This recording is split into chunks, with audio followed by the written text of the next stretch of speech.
Right, guys, welcome to this very special episode where I'm joined from my good Shas'O from Down Under, Jay from Pantheon Studios. How you doing, buddy? Good, bud. How are you? I'm fantastic, and what a day to be talking about Tao, eh? Oh, hell yeah. Absolutely. Any day talking about Tower is a good day. Isn't that just every day, though, right? Unfortunately, I have too many people, glazing over, watching the lights go out at the back of the eyes and just going, oh, yeah, here he goes again. But, that's the 40K life, I feel. 40k life, yeah. So, Jay runs a YouTube channel and a Patreon called Pantheon Studios down in Australia, and he was kind enough to do a video based off my Darkstrider combo, and you called it something special, mate, didn't you? What did you call it? Yeah, I was gonna say, make sure you use its name. It's there for a reason. I called it the Grundy Maneuver because if you're gonna try and put a name to anything on the internet, you're not gonna call it the Darkstrider moves the Devilfish and then Pathfinders get in and then Pathfinders get out. Nobody's gonna say that. Nobody's gonna say that at a tournament. But if I walk up to somebody and I've been able to do this twice naturally, I'm about to Grundy you, then that is just something. It just rolls. It just rolls. But yeah, I remember watching it in one of my insomnia-fueled states, and just I don't have a lot of instances where I get my mind blown on my main faction anymore. So it's kind of really awesome to have that happen. So it was lit a fire under me to start using these transports in a different way. It was just really funny because I was at the international teams tournament, and obviously my head was in the game. I wasn't really paying attention to my Discord. I was just head in space, perform, do the various tricks, and then when I was having a break, one of my students was tagged me in it. Then it was put in my Discord channel. I was like, "What's this?" And it was like Grundy Maneuver. And obviously I'm ridiculously British, and I'm not going to call it the Grundy Maneuver because for me that's a bit arrogant to call myself my own move, yep. But obviously you pulled it out and called it the Grundy Maneuver, and I was like, oh, nice. Nice. And then I started to get screenshots from other Discords, and people were like, Grundy Maneuver, and then the comments were golden. One person was like, the Grundy Maneuver banned in 47 countries. I was like, awesome. No, but I just really loved it in terms of the way that you approached the video and the fact that you were inspired yourself. And likewise, I always love seeing other Shas'Os and people come up with maneuvers and things that are creative that can just spark a new way of playing, and because we all get stuck in that same routine of doing the same stuff, and just one little light bulb moment is all we need just to change the way that we play. And especially Absolutely. the fact that we're on the verge of getting our new codex, there's going to be plenty of tricks that are going to be in that book, I tell you. Not that I've seen it, but I'm hoping there's going to be lots of spicy stuff. So what I did is I reached out to Jay, and we wanted to do a collaboration on a little bit of an expansion on the Grundy Maneuver, and we've got a scenario today where we're going to kind of go through some of the extra possibilities, and then we're going to be doing another video on Pantheon Studios YouTube channel, and it's going to be more of a kind of interview style Q&A, community engagement piece where we're going to kind of really hear from the community and answer any questions that you might have. So we've got an exciting pair of videos lined up for you all. But for me, I want to know a little bit about you, Jay. How long have you been playing Tau for, and why did you pick that faction? Okay, so I am a ninth baby. I started playing the game 2 months before the Tau Codex came out. And so I started out on Grey Knights because there was a guy nearby that was selling it for dirt, absolute dirt. If I were to resell it, I could easily get $1,000. And on the resale market, you're already taking a hit from that. So I was just sort of getting into the game and wanting to have something that not to be writing myself or anything, but I tend to learn things very quickly, and once I learn something, I get very bored and I move on. So holding my intellectual engagement is something that does take something very, very unique. And when I started looking at 40K, just because a couple of friends had started talking about it, I did a little bit when I was a kid. But as I got into it more and more, I noticed that this game had a lot of moving parts, a lot of stuff to remember, and you were always versing another person, which meant that you weren't getting stagnation in just the same thing happening over and over and over again. Tau goes back to Dawn of War, Dark Crusade, when I was much, much younger, It was less jaded, and and I remember playing that game, and probably sucked. I'm not going to say that I was good as a kid, but I did love me some broadsides and some hammerheads. Rail guns were my thing. I absolutely adored them. A man of acquired taste. I love it. And so when we were looking at the codex coming out, and I had a couple of the local guys around my scene, they meta chased onto Tau as soon as it came out, and just sort of looking at everything, there's just, I don't know, there's something indescribable when somebody finds their thing, their faction, their whatever. Like, you see it with NIDS players, or like Blood Angels players that have tattoos everywhere, and Space Wolves players that are howling at tournaments, or Orc players calling the war. For me, the Tau was just everything, and it started with some of the battle suits. I was never a fan of like Gundam or anime or anything like that, so I don't fit those stereotypes, but there was something about the battle suits and shooting that was really, really cool. And then the Kroot grew on me, the breaches in the Devilfish grew on me, and everything just kind of coalesced into being this massive thing that I can't get enough of. And now I've got the high Shas'O himself watching over me behind me. Yeah, same. It's like, it's like an addiction that's never gonna go away.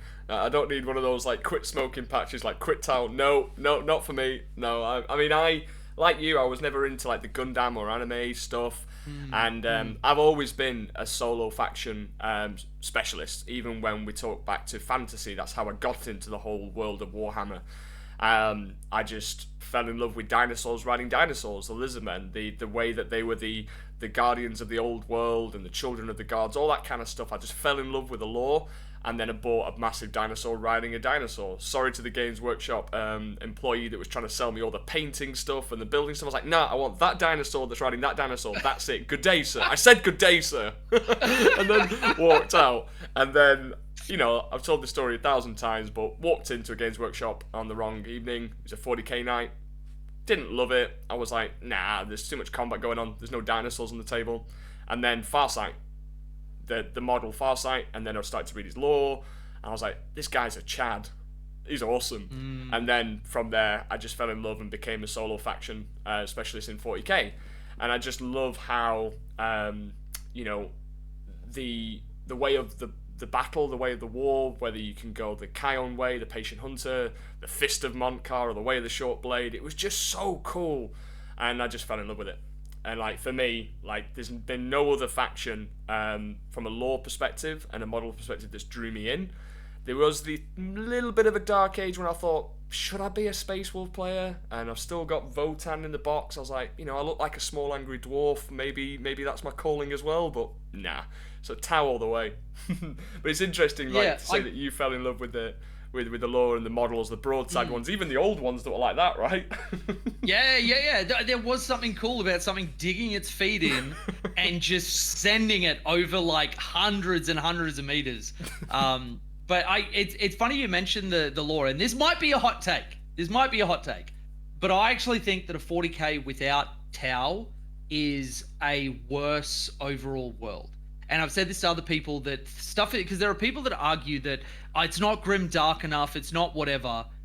If your grim dark has no shade of light, the dark is just darkness.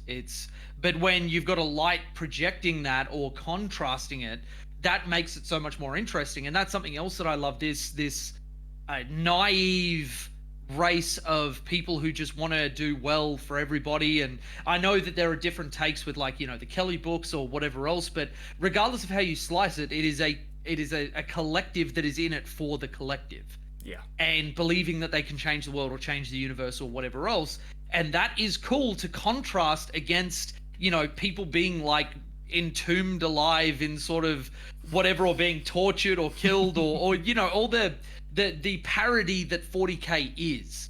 Having that contrast, I think, is really cool, and that's something that drew me to it, because I'm always somebody that goes for the underdog. I never go for the popular factions. I never go. Yeah. I never want to be the vanilla basic ultramarine. Yes, Ultramar. We do everything ultra well, including ultra depression, apparently. But yeah. So yeah, I think Tau hold a very, very special place in 40k. I think also as I've got older as well, I've started to realise that the actual selection of that army actually fits into, and I think a lot of Tau players will share this opinion, that the greater good, as cheesy as it sounds, the people that are actually drawn to this army and the community that we have genuinely are about the greater good in their normal day-to-day life anyway. So, like, I love collaboration, like, you know, like we're doing now, or just talking to other fellow Tau lovers, because actually, when you put more minds to one topic or subject that you're trying to achieve, then it's going to be better. You know, the inclusion of lots of minds is better than one mind ruling all, and I think that kind of fits in with the Tau philosophy as well of, you know, apart from the, the ethereals, they can go and get fucked.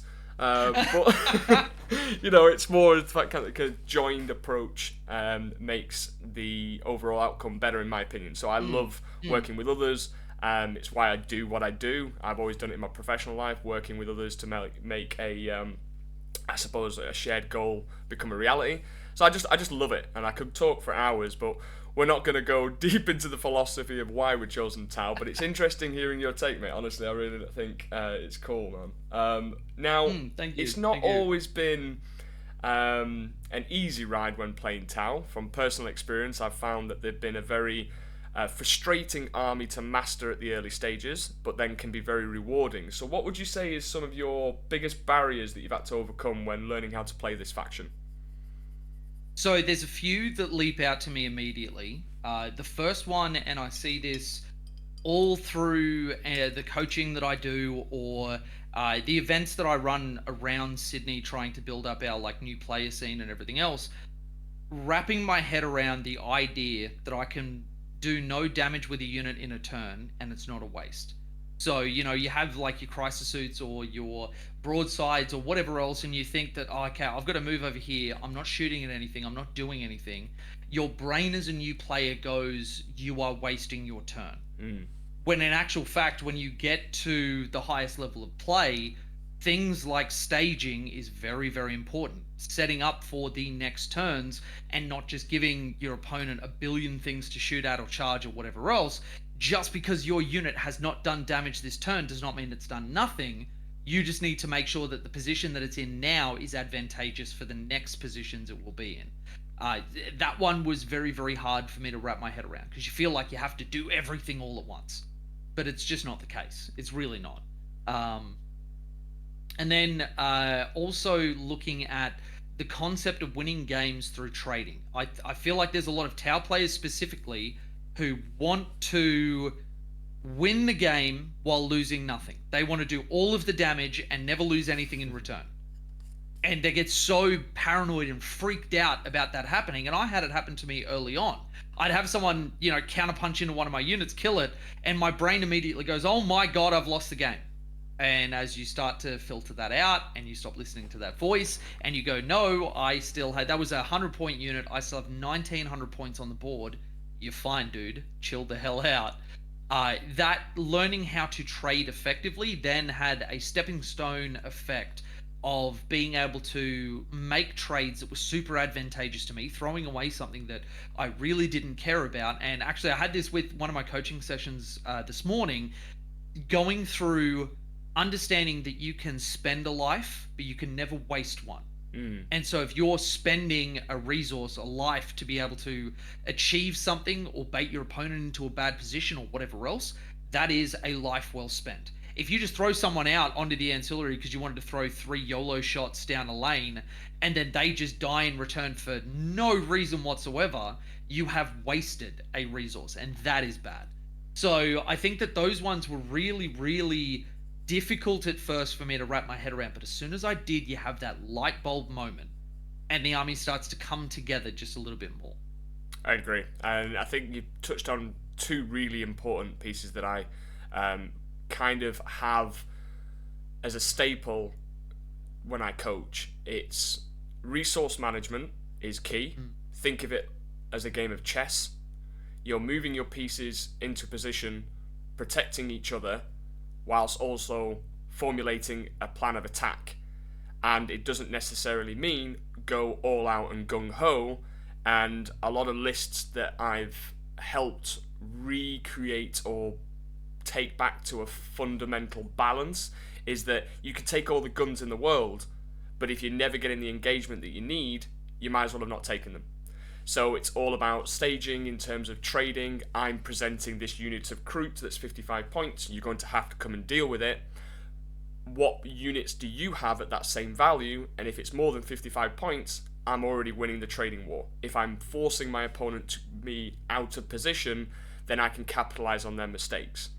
I think for me, the most infuriating 2 points for my development since I started playing Tower was deployment and time management, because I'm a very meticulous player, and I'm not afraid to say at my early stages I was a bit of a nightmare to play because everything had to be perfect. Because in my head it was like, I want to position my pieces perfectly to the millimeter. I'm trying to factor in all of the outcomes, and that takes time. And unfortunately, in a game of 40k, especially at tournament level, you have limited time when you've got to factor in the pre-discussions, the mission itself, the setting up terrain perhaps. It's just not a lot of time, and you have to kind of work on that. And for me, what I ended up doing was practicing my deployment at home, and then also putting myself on a clock at home to work on some of the areas that I was not necessarily being ridiculed for, but it was something that I needed to work on to be fair to both my opponent and myself. If I want a perfect game plan, I have to play it on time, and time, it should be split evenly. You know, an hour and a half each on a 3-hour game, it goes by very quickly. So I think for me, practicing positioning and deployment should be the 2 key crucial things that a Tau player needs to get right before they move on to some of the advanced tactics that we're obviously going to kind of highlight a few today. But these are the 2 things for me are very, very important. And you've already mentioned another one, which is the trading resource game. And I think when you combine those 3 basic things to practice, you will feel more confident as a player on the tabletop, and then you will also be able to advance to the next stages. If you skip these 3 stages, you're going to find that you will make an error that is so costly that you then become a bit demoralized or infuriated because the game's done. Turn 1, the opponent's tagged your stuff and it's done. Forget about turns 2, 3, 4, and 5. If they've done it in a smart way, in a tactical way, you're fucked. And it's like, oh God, what's the point? And then if you keep making those mistakes, then that you're going to live in that kind of rut for a while. So practice the 3 things that me and you have said. You know, you've got the trading resource game, you know, your deployment and how you're managing your time, and then, you know, you can move on to the next step. So we've talked a lot about like the frustrating parts at the beginning. What about a rewarding moment that you kind of, when the penny dropped, what was that kind of moment where you thought, aha, cracked it? I think that has got to come down to understanding that once I had my fundamentals looking good, I would win more games in the movement phase than I did in the shooting phase. And I have, 100%. I can tell you that from deployment and movement phase, I can tell if I'm about to beat somebody without any dice rolls, without any whatever. And the only people that sit outside of that are some of the best people in Australia. So, you know, understanding that set up so much stuff to go into almost literally any army. I picked up my Grey Knights the other week just to go against one of my team members. We were just having a practice game. I knew that I'd have to, you know, take a little bit of extra time looking at data sheets or whatever, but I was not worried for a second because the fundamentals of the game and the movement abilities that I was able to use, knowing where to stand, where to be, how far things needed to be, planning things out in advance, I won that game in the movement phase. Grey Knights do not shoot up against... He was running Votan.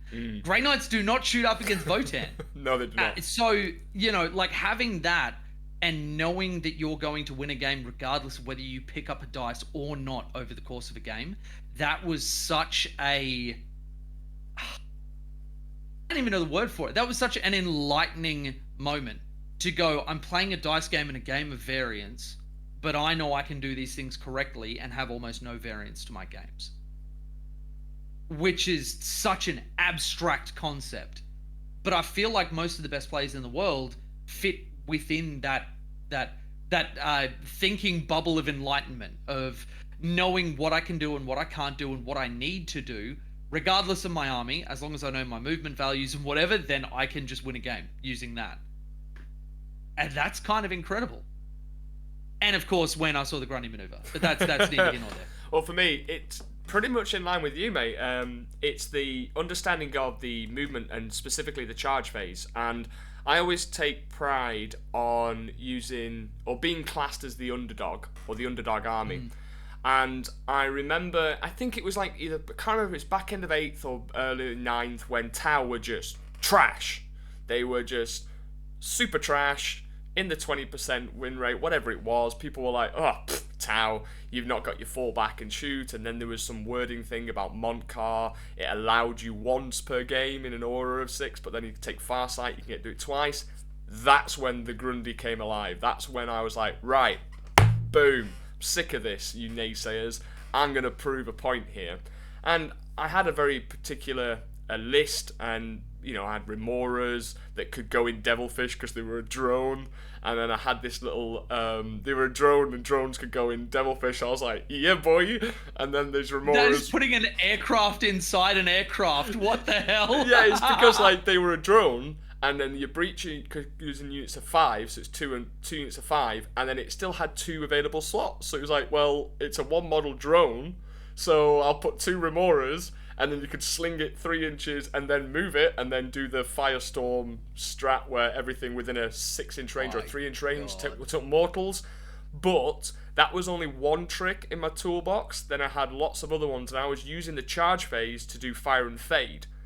So I was all over the movement shenanigans, all over the positioning, and that taught me a hell of a lot because I wasn't playing any other combat army and I was using my Tau in an aggressive way. And that just taught me so much. And I remember one event, it was the big Nottingham event, and I ended up going 4 wins and a draw in a hyper-competitive, horrible meta at the time. And people were like, what the hell are you doing up here with Tau? I was like, let me show you.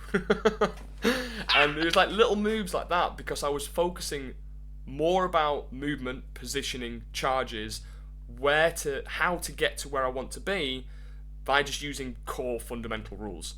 And that changed the way I played Tau forever. And to this day, that's why my eye is always keenly focused on what can I do with certain combinations of units and certain rules, because that lesson that I taught myself in that dark era will stay with me forever.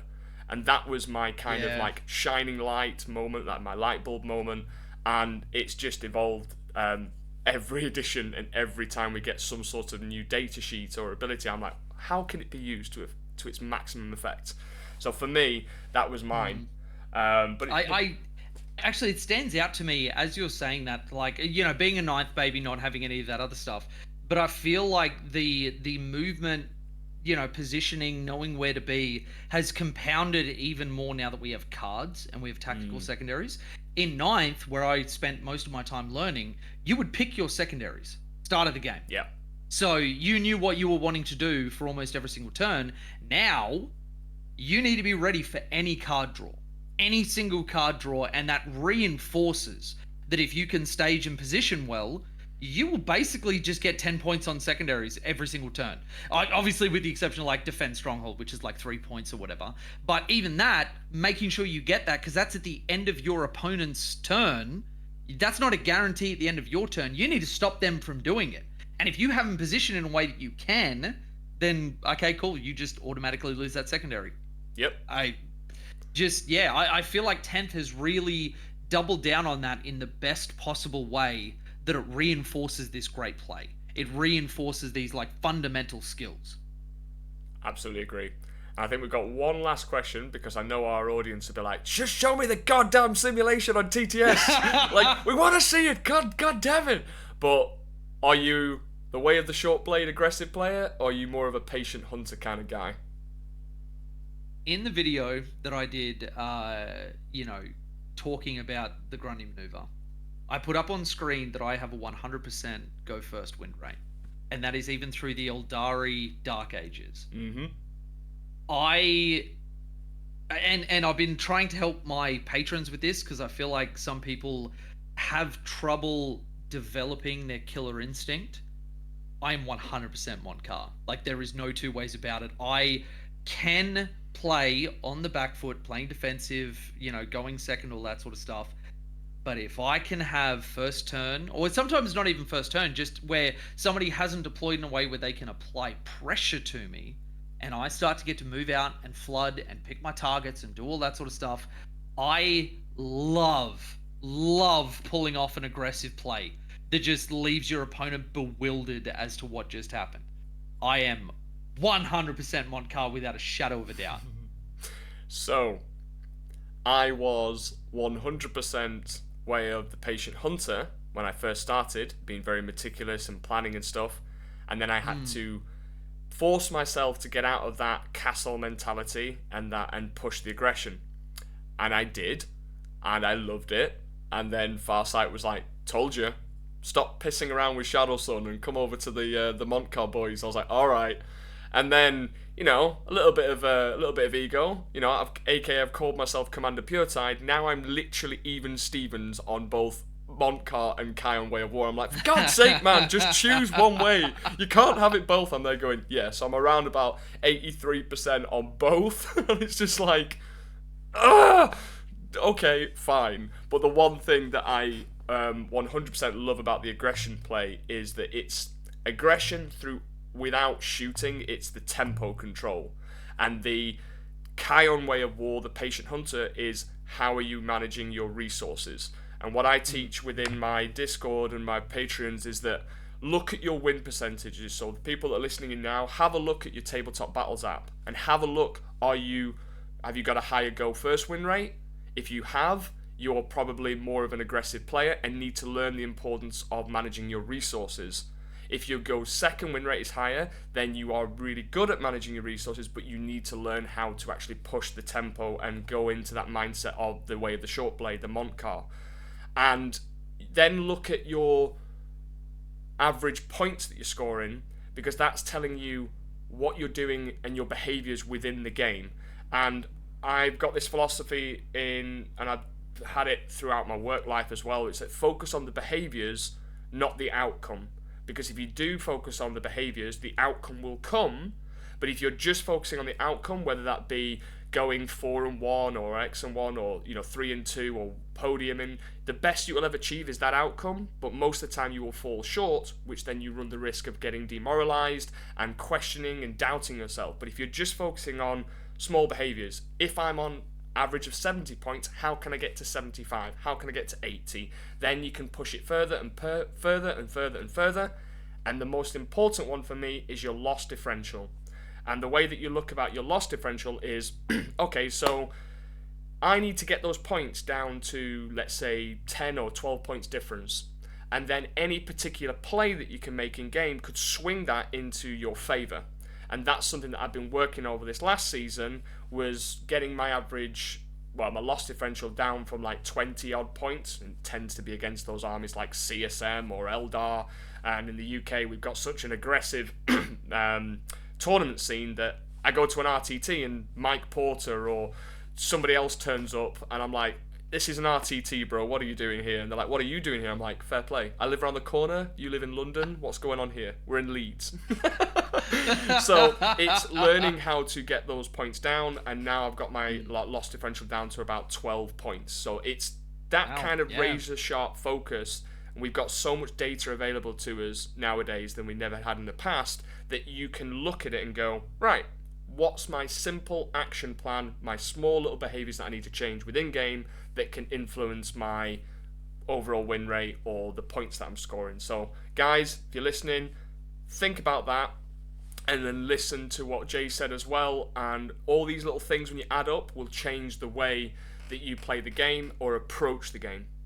So I think we should now just go straight into our TTS demonstration. What we're going to be showing you guys, that sounds fantastic, is we've got, it looks like one hell of a mess. There's lots of devilfishes everywhere. There's Tau units, But what we're basically going to be showing today is a little bit of a addition to the Grundy maneuver, and it's the importance of board control. And Jay's done it in a way that he's got ghost keels and infiltrating units like Tetras and ghost keels, and he's obviously got the Pathfinder and Darkstrider.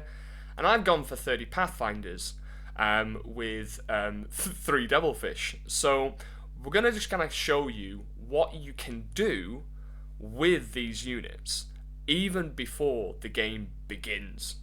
And no secret, I'll tell you right now, there is a reason I've got 30 Pathfinders and 3 Devilfishes. And have a think about what that might be. But we're going to go straight into it. So, Jay won the roll-off. You were the defender, and you placed your Dark Strider unit here. So just, what was the reason behind positioning it over here, Jay? Alright, so I looked at a couple of values, and the first one was the positioning of the terrain. And this will always affect where I'm going to set up as essentially what is my strong side. And this is something that I've been trying to teach people more and more. Identifying your strong side and your weak side allows you to allocate resources effectively and know where it is worthwhile putting anything into or not. So going over here, putting my Pathfinders right in the middle like this, guaranteed that you were not going to be infiltrating any units further forward over here, and more than that, was going to guarantee that my Piranhas would get a guaranteed scout move if I decided to put them over this side of the board. So screening out all of this gave me the ability, if you look at the terrain pieces that we've got here, I have elves which very, very heavily favor me. Whereas if you look at over the other side, from my perspective, that large 3-story L that sits just connected up to your deployment zone, right, how do I do this? Yeah. Right there. That one is something that you can very effectively stage from, but it's hard for me to get an angle around. Whereas on this side, I use my one to leverage that exact same strength and set up so that I've got a few infiltrating units I know I want to put down later. But this creates a side of the board where you then have to make a choice as to whether you commit to that side and try and counter me, or you just go to the other side of the board and we kind of split it 50-50.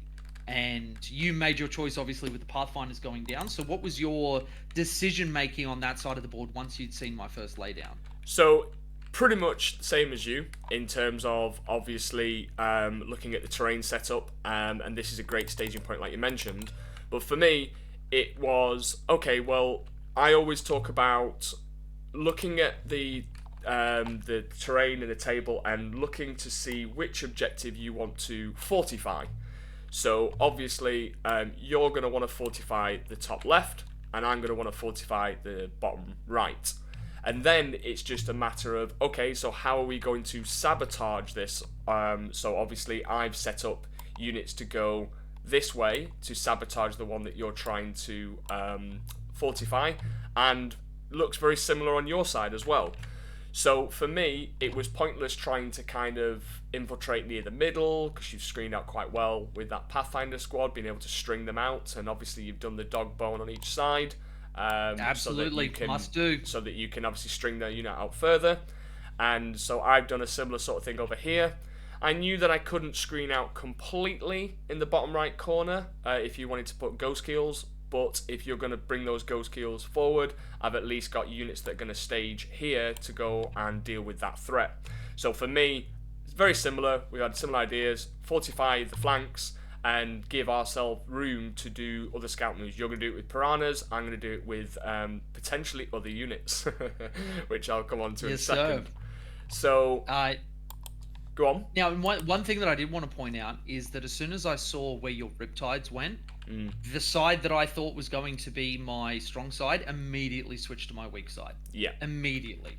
Because of the commitment that you made here, I know that across the course of a game, and I wouldn't expect to do this easily against you as a player, but against almost any other Tau player, I would know that if I can collapse this far side, this just becomes a free set of primary for me. Yep. This becomes a free access into your deployment zone by using the base of this large ruin. Even though you can stage on one side of it, if I'm killing things that are staying within it, I get to use that base as a line of sight block until I'm ready just to walk forward and go into your deployment zone.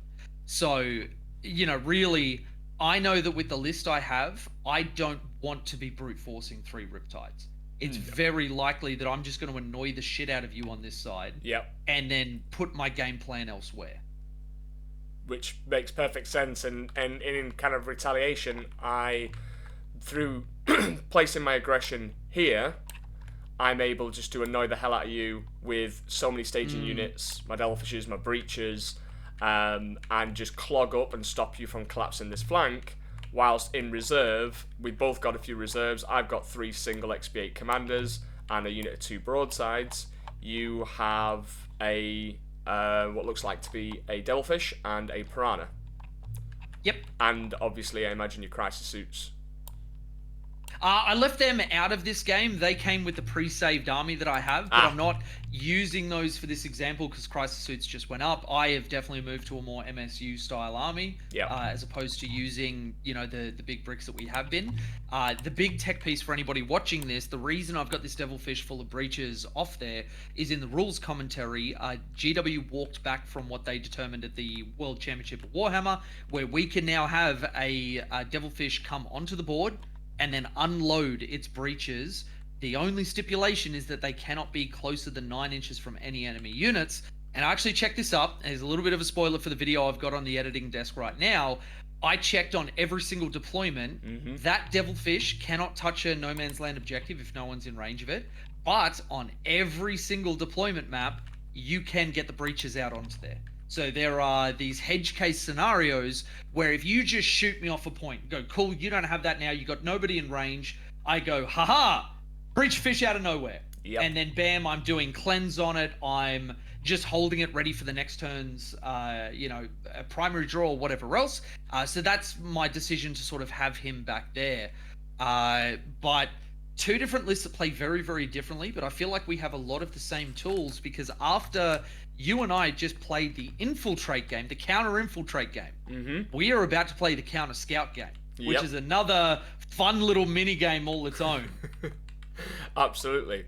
So, one thing I will state now, rather than keeping you guys waiting, is... Okay, so the reason I've gone for 30 Pathfinders is, if you look at the deployment here, me and Jay have kind of like deployed our units so that we've cut the angles, can't shoot the big units, we're pretty kind of defensive and we're not giving away anything. If you look at this line here though, you'd think, okay Kyle, well if you don't go first, you're going to lose the 2 Devilfish, and rightfully so. Skyrays, Riptides, Seeker Missiles, Devilfish, Piranhas, Seeker Missiles, yeah of course. And in a deployment zone, you're going to run out of space, especially if you're going into the triple Riptide, maybe broadsides, maybe you're still running your 6-man brick of Crisis Suits. You are going to run out of space, and you will not be able to place stuff where you want to without revealing units. And if you don't go first, it's gonna be painful. So the other way you could deploy is deploy all the way back and try and fit everything, but then you're not playing the game. So the idea is here, I've got a Pathfinder unit in this, Darkstrider in this Devilfish, I've got a Pathfinder unit in this Devilfish, and I've got a Pathfinder unit in this Devilfish. Breaches are all on foot, baby. The reason is, breaches are here, breaches are there, and breaches are here. So, Pathfinders have the scout keyword. Darkstrider has a scout keyword. As long as every model in the transport has the scout keyword, I can scout move those Devilfishes. So now, my 2 Devilfishes that are exposed right now can suddenly be hidden and not exposed, and not be clogging up space in my deployment zone. So before it was Operation Grundy Maneuver Be Annoying, this one's Operation Get the Fuck Out of My Deployment Zone. So I don't want these big ass clunky Devilfish in my deployment zone, so I'm going to get them out. And if you look at your terrain setups that you've got, whether it's WTC, UKTC, GW, there are plenty of staging areas in the mid-board or in no man's land where that Scout Move 7 can help get your Devilfish out further towards your opponent whilst also being protected. So the idea is here, my Devilfishes will Scout move 7 inches forward where my Pathfinders have allowed them to be able to scout, because if this one over here, if Jay wants to, he can stop the scout move of this Devilfish, but it all depends on the scout wall like Jay mentioned. But here, I guarantee that 2 of these Devilfishes are going to be protected by this piece of terrain, and then my Pathfinders can get out and my Breachers can move and advance in. The amount of movement flexibility that will give me is huge, and it's not something your opponent's going to be thinking of, and especially if you go first, you can suddenly control the entire board state. Anything to add, Jay, on that one? No, mate. I think you covered it very, very well. One of the things that I was going to touch on, you'll notice that my piranhas are in a very questionable position with where your pathfinders are, and this is where I was starting to, moving on from the infiltrate game, starting to think about the scout war. I have estimated that you will likely want to move these pathfinders relatively early in the piece, because for your stack, which is over this side, it's likely that you don't want to box yourself in and have, say, the back Devilfish move first and potentially make problems with the first one. Having that and thinking, okay, well, if he wants to get those Pathfinders in there, he'll have to do that relatively early in the piece. I have a lot of pre-game moves. Now, obviously, you do as well, and it won't be every day that I'm going into, 30 Pathfinders, whatever else. But, especially if you win the go first roll, that can be very, very good, because you will have priority on making the first scout move. Then I go, then you go, then I go, then you go. And thinking about the order of operations, and especially if I'm going against a player who isn't as accomplished as you are, there might be unforced errors that I can make by having my piranhas there, having my opponent go, wait, why the fuck are they there? They can't move anywhere. And then causing a cascading failure in the brain, which, leads to my advantage. And worst case scenario, I've set up that my piranhas are the last things to move. This one can go through the center. That one, if I have to just have it go into like a little piece there or whatever, that's absolutely no problem, because if you're going first, I don't want this thing exposed anyway. So having this here, again, as soon as I saw these, this became my strong side. Yeah. So having that, I'm not worried about these guys staying here forever, because I don't believe that you will actually want to do that. I do think you want to get them into the Devilfish, and if they do go forward, that's a problem I'll solve when we get to that. Makes sense. So should we roll that dice then? See what happens. Oh, let's do it. Everybody can see how terrible my dice rolling is firsthand. Well, I'll match your Right, terrible you ready? dice rolling, and I'll roll a gentleman's one. Oh, no, I missed the box. I missed the box. Go. A 5. That is a 1, sir. I'm going to zoom in. Whap, whap. It is becoming really arduous to always be right about everything all the time. I think I'm actually am I reverse cursed? Oh, well, it puts ownership on me here. Okay, so what I'm thinking is I've got a lot of redundancy, and this Pathfinder squad can go forward, and as we're not playing a full game, I want to use this as a demonstration. So what I'm going to do is I'm going to say to Jay, okay, cool. Well, I'm going to scout move my Pathfinders forward. I'm totally doing it like a Chad. I'm coming at you. Let's put the measurement tool on there. Okay, so that one goes 9 inches away. We're just going to be very rough with this, guys, because it's TTS and we don't want to have you here all day. But basically, yep. Oh, don't forget these boys here. Yeah, measure me 9 from there so I can just make sure it's all good. Roundabout on the other side of that guy's base, though it's doing a little bit of snapping. Cool. There we go. Beautiful. We'll just basically do some shit like this. And then out from my little Devilfish here, should be about... your 9 is just like that. Yeah. There we go. Beautiful. Perfect. And I do all my scout moves now. So can you measure me 9 for your Pathfinders, please? Yep. So measure after 9... Now, correct me if I'm wrong. After you've done a scout, I would take the next one. Will you alternate in scout moves, or is it all at once? It's all at once. So it starts with the. I think just double check. I think it's basically just. God, we're meant to know this. We're meant to know this shit. I think infiltrates one by one because it's obviously deployment, and scout moves. It starts with all of my scout moves. The person who's going first does all their scout moves. Okay. So if this is actually something that I speak a lot about with different people. I feel like there are too many people that get in their head that they have to know every rule at every single time. Like, I am not only a high-level player, but I'm also a TO running multiple events in a year. And my golden rule is always that you don't need to know everything. You just need to have the capacity to look it up. and check for yourself and make sure that your first instinct is to not have it be about who's right, but just the right things being done. So always, always, always just pull out your app. If there is even a % chance that you think you might be wrong, pull out your app. So make sure you just measure 9 inches from your pathfinders for me. Yep. So from these boys there, yep. Okay.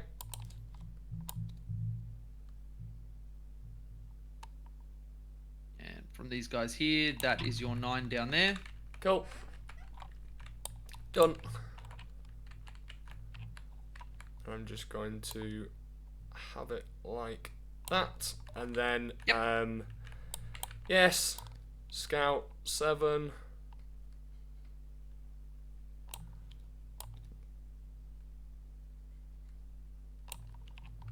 Perfect. And that concludes my scouting. Okay. Over to you, buddy. So because I'm going second, we are just going to have piranhas do their thing. Coming down, and then like an inch this way brings him just why does it keep going to my ruler? So he's just gonna hang out there. Yep. This guy, because I can't go that way, is just going to pull back from the wall. And even though I know that he's likely going to get charged, even if you tag them, this unit is just going to spend a turn shooting into combat. We'll see if it actually does anything for me, but who knows? But yeah, he's going to hang out there. This fella is going to jump up his 7. Actually, let me do that correctly. Yep.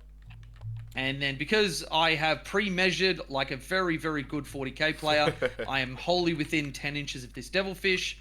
He is wholly within 10 inches of this devilfish. These guys are just going to get picked up, and they are going inside. Nice. Cool. And then because my other piranha is off the board, nobody else has to do anything, and that is my scouting done. Nice. So this is where we're just going to demonstrate a few things, guys. This is not going to be a full-on TTS game for obvious reasons. But what we've got now is what I would do. Obviously, we draw tactical cards, so, you know, we've both gone tactical just to see what would come up. So if I just click on flip, that's tactical, get rid of them. Okay, let's see how the cards screw me. Investigate signals. Okay, cool. And deploy teleport homers. Right. So, interesting. Which actually, funnily enough, because of your aggressive move, is possible because, like a good Shas'O, you took gun drones on your Pathfinders. I did indeed. So what I can do here is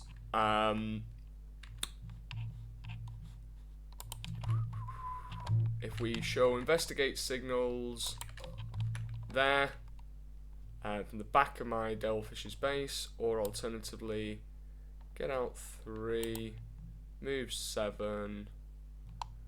So Dark Strider would need a hell of a lot to advance to get to there, or a Devilfish could move 12, so from its back of his base, 12, so it's not going to be able to get into that investigate signals. That's not a problem, but my Tetris can go and do here and just get myself 2 points. Or alternatively, I could get the investigate signals over here quite comfortably. So what I would probably do is I would move, get out 3, move 7, or just move and advance the Devilfish. That was 12. And then get out the Pathfinders to investigate signals here, and that's probably what I would do. So, nice and easy. The Pathfinders would get out, the Devilfish would move, and I can go and do investigate signals here. I could push the aggression with my Riptides over here and go and try and bully this Ghost Keel. And let's just see on this one. So if I get out 3, move. Just roll as an advance, Jay, for my Devilfish, please. You got it. Now, you've seen my rolling, and you still asked me to do it. That's a 4, sir. That's Okay. a 4. So let's just say in a straight line like that is 8, and then I've got the pivoting, which will probably be about 2 from there. I hate the rule with the vehicles and stuff. It's so annoying. 2, so that's 10, leaving me with 16. So I've got yeah, 6 inches of movement. Yeah, something like that. Happy days. Beautiful. Cool. Yep. And then the Pathfinders just go, hello, how you doing?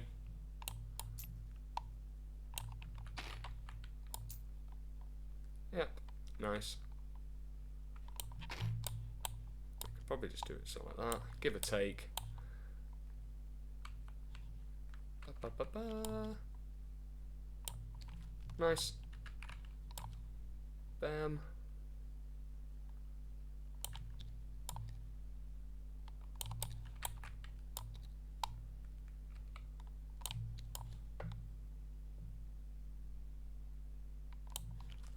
Do, do, do. Do, do, do.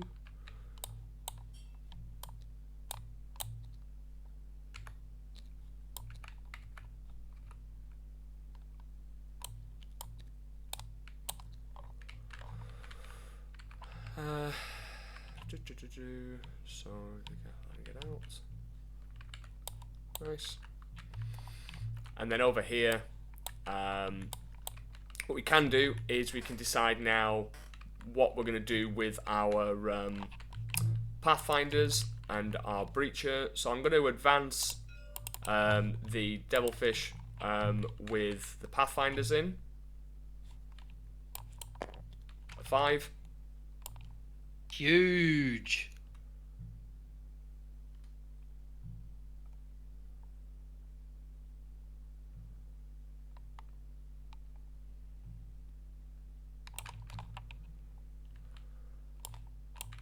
These guys are just going to go into the Devilfish with Darkstrider.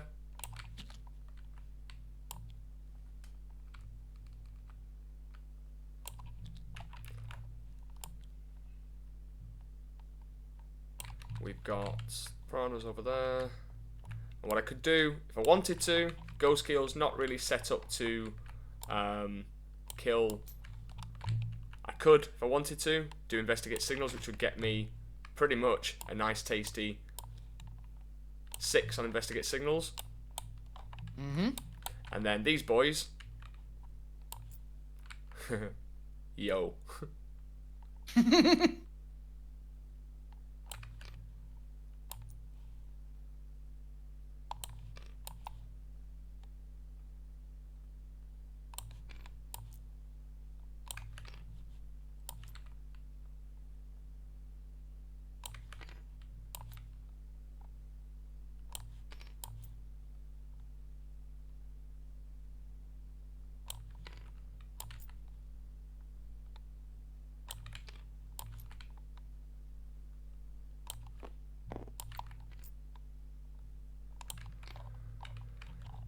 Right.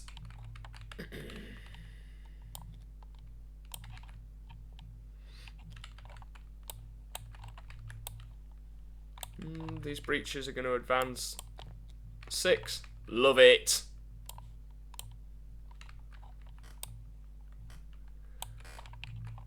So you've got them Tetras there. I'm probably only going to get from the angles down here. I think I'm being a little bit greedy over here. So I would probably only get 1 Riptide going, and therefore the other one's going to basically just jump onto the objective with the other Riptide. I was trying to be clever and get 2 Riptides to shoot the Tetras, but he's only going to get 1. Just putting his gun out there. And the Breachers. And then they're going to embark into that Devilfish. Okay. Because they can go 12.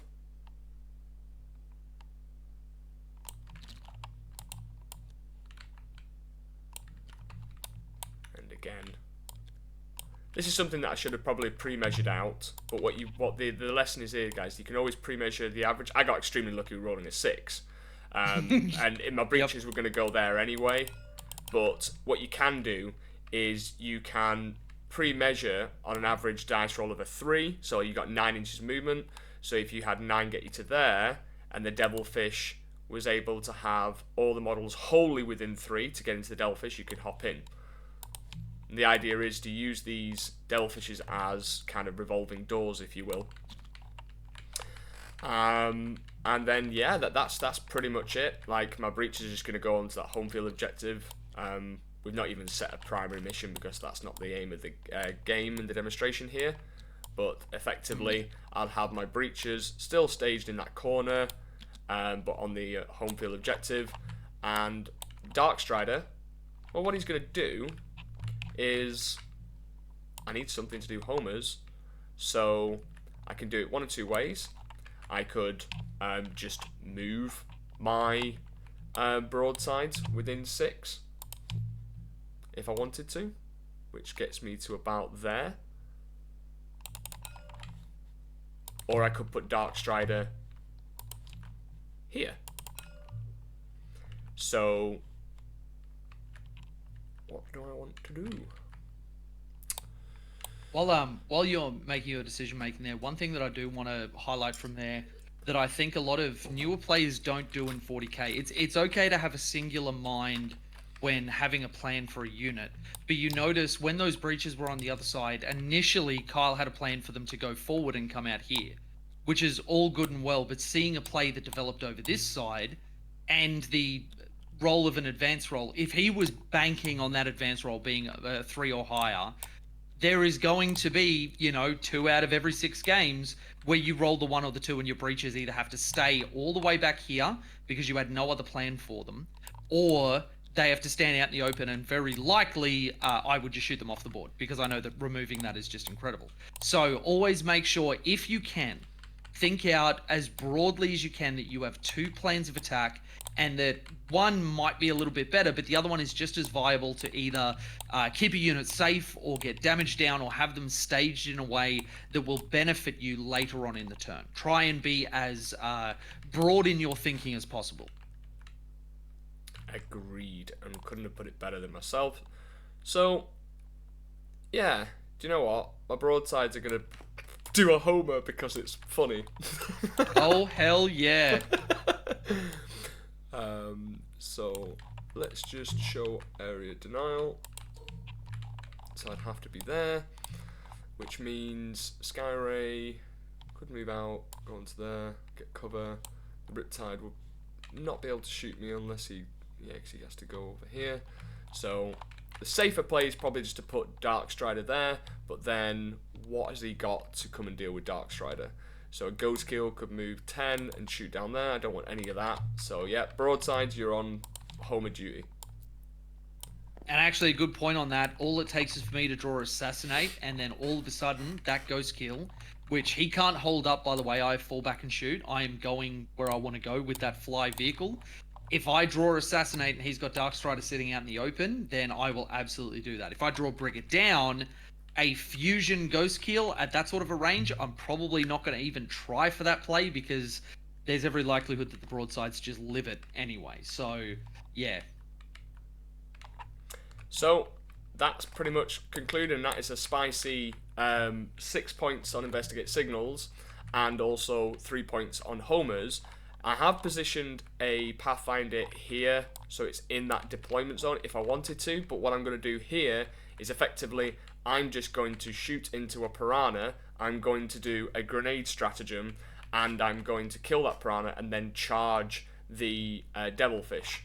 So, effectively, 6d6 grenade strat on the piranha, it takes 5 mortal wounds.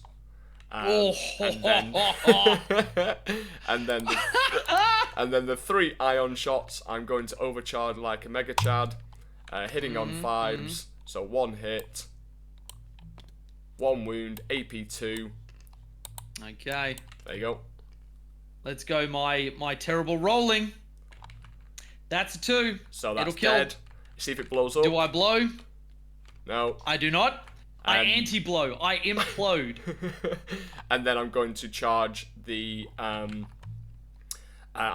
devilfish, and I'm at CP now, which, okay, fair enough, but let's just roll a big charge. 9. Perfect. So beautiful. This piranha's gone.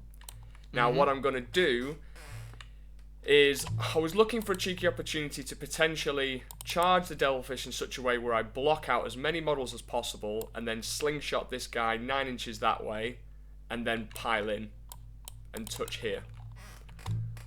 So, but 9 inches is going to be a little bit difficult because everything has to base, but these are the opportunities that I'm looking for when I'm charging. So, let's just, without faffing around, I'm not being able to do that, but I could potentially go, right, blocking off, but I'd have to go all the way around as well, so it's not going to be possible. So, but if you were more closer together, then I could 100% try and tag stuff with clever blocking off. And by blocking off, I mean, if you, for example, I'm just going to copy and paste some, if you blocked it off so that, let's say, I don't know, 8 out of your 10 models make base contact and there's not room for the other 2, then these guys can just go in any way they want. But for this purpose, I'm just going to tag the Devilfish and then call it a day. 1, 2, 3, 4, 5, 6, 7, 8, 9. I think I've just got too many rails. Yes, delete those 2. Too many rails. Oh, sorry, my apologies. Let's roll you 3 hazardous tests. The first 2, 1 dead. Next one, 2 dead. Nice work. Cool. Oh, let's go. I'm already ahead in terms of damage. You killed 1 model, I've killed 2. That's basically me winning the game. Cool. 9 inches. Hello, Daddy Farsight. So what I'm going to do is I'm going to position that guy there, that guy there. And while Kyle talks through that, I'll show you what would have happened if I'd have gone first. Piranha goes forward 9 here. Piranha goes 14, stands in front of broadsides, shoots broadsides, charge broadsides. Yep. Of course, I, like a good Shas'O, would ask if he took the war gear that gives him fallback and shoot. Nah. The second he says, no, I didn't, because I opted for all of the damage I could possibly take, I box them in so those slow-ass broadsides either have to shoot into combat and not move for his turn, which is still a net win. And that's the other thing that Kyle's done here. For anybody being like, oh, but you could have got max point on Teleport Homer, the 3 extra points that he could have gotten for doing it in my deployment zone is not worth it to him, or in my opinion to me, for this Devilfish having to make a fallback move and not doing anything with the breaches that are inside. Keeping stuff stationary and keeping people in their deployment zone is one of the ways that you win a game without rolling a dice. It is an incredibly great play. Yep. And then over here, because it's lols, I'm just going to stare at your ghost kill and go, how you doing, man? How's your father? The Devilfish. Dude's going to open the main canopy, just do a hello. Yeah, do you know what? Sod it. Because I advanced it, I'll get some gun drone shots on your ghost kill. Nice. And the important thing here, guys, is my Pathfinders are obviously going to do the action, but what I'm going to do is I'm going to spot first, because spotting, I am eligible to shoot. Therefore, I'm going to do that. Then, once I've spotted, I'm still eligible to shoot. Therefore, I will just do the action, making me ineligible to shoot, so the sequence ends. So, because it does not specify a point in the shooting phase when either can happen. Correct. The only restriction is eligibility to shoot. That is it. Sweet. So anyway, faffing on with that. Cool. So lol. You got 1 hit. 2 hits because I'm -1/+1. Ah, of course. Yep. And then it's a gentleman's 5s, twin linked. Would you like to blank, sir? Oi, not a chance. 2 up save. I'll take my 2 up and watch me fail it. Yeah! I told you. It is a curse being right all the time. Oh, man. Jesus. I'm down to 11 wounds. Very good. Nice. The humble gun drone does its thing. So, same with over here. So, my Pathfinders are going to spot the Tetras. The Riptide's going to shoot into your Tetras. I'm going to do... in fact, I'm going to shoot the gun drones again with the Devilfish first. This first spot and the second spot. So, basically hitting on 3s with the gun drone. Strength 5, be 5s, twin linked. So 3 standard, 4 up saves on your Tetras. Okay. There we go, and to go through. Okay, cool. So what I'm going to do now, my Riptide's going to shoot its miscellaneous guns first. So I'm going to shoot its missile drones. So hitting on normally 5s, but 4s because of the spotting with the Pathfinders. Strength 7, so 4s, nada. The plasma rifle. You'd love to see it. Misses. And then the 6 shots, overcharged because I'm not a pussy. Of course. Well, great. So 2 hit. 1 goes through 4 damage. So it didn't kill a Tetra, but yeah, cool. 4, 5, 6. So you got a Tetra. I'm down to what, 2 wounds? 2 wounds, I think. Yeah. 2 wounds, I think. Yeah. Yep. Cool. And then, of course, on the clapback, I do 50 damage in total, and Kyle's just tabled. That's just how it goes. Yeah. So yeah, basically, in a nutshell, I've just got into position, investigate signals for a very good 6, and homers for 3. And what I've basically done here is I've surrounded Zed Ghostkeel. The Ghostkeel's got lots of options to get the hell out of there. And then the same with this Ghostkeel over here, can go and be harassing me. And the combat, I'm not even bothering. It's a slap back, and then cool. And then it's over to Jay. The other thing that I would probably say at this point is what I was thinking of doing was the Pathfinders in this Devilfish could have got out. And I was initially planning to scout move, like get out, and then go and charge this Devilfish. But investigate signals force my hand to get more points, and that's why I chose over here rather than going for tagging up both of your moving pieces in turn 1. Yep. And that's it. And that I feel like in the because from my perspective, starting my turn 1, there's a lot of people that would panic right now, but I actually still feel like I'm in a good position. Yeah. I don't feel like I am in the hurt locker just yet. Kyle's had a very, very good opening turn, and when we talk about exerting pressure, think about it not just from what do you want to achieve, but what does my opponent not want me to do? What is the worst case scenario for them? So when I look at it and I go, okay, so I'm tagged up, that unit probably wasn't going to be seeing anybody until turn 2 anyway, so that's okay, that's fine. We can unfuck that, to borrow a phrase. Kyle's just gone over here with the 3 Riptides, which means that he's committed. So depending on our primary game, and that's the other thing that can sometimes swing this, but we won't get down in the weeds with that because we haven't really determined that. Essentially, what I'm going to be doing is either making a choice to commit to Kyle's strong side or sweeping out his weak side and still making this a game, getting rid of these Pathfinders that are here, and, maybe even just using the Ghostkeel to be as obnoxious as we can down this way. We still have outs. It's a very, very strong opening play, but it only falls apart when I, as a player, do.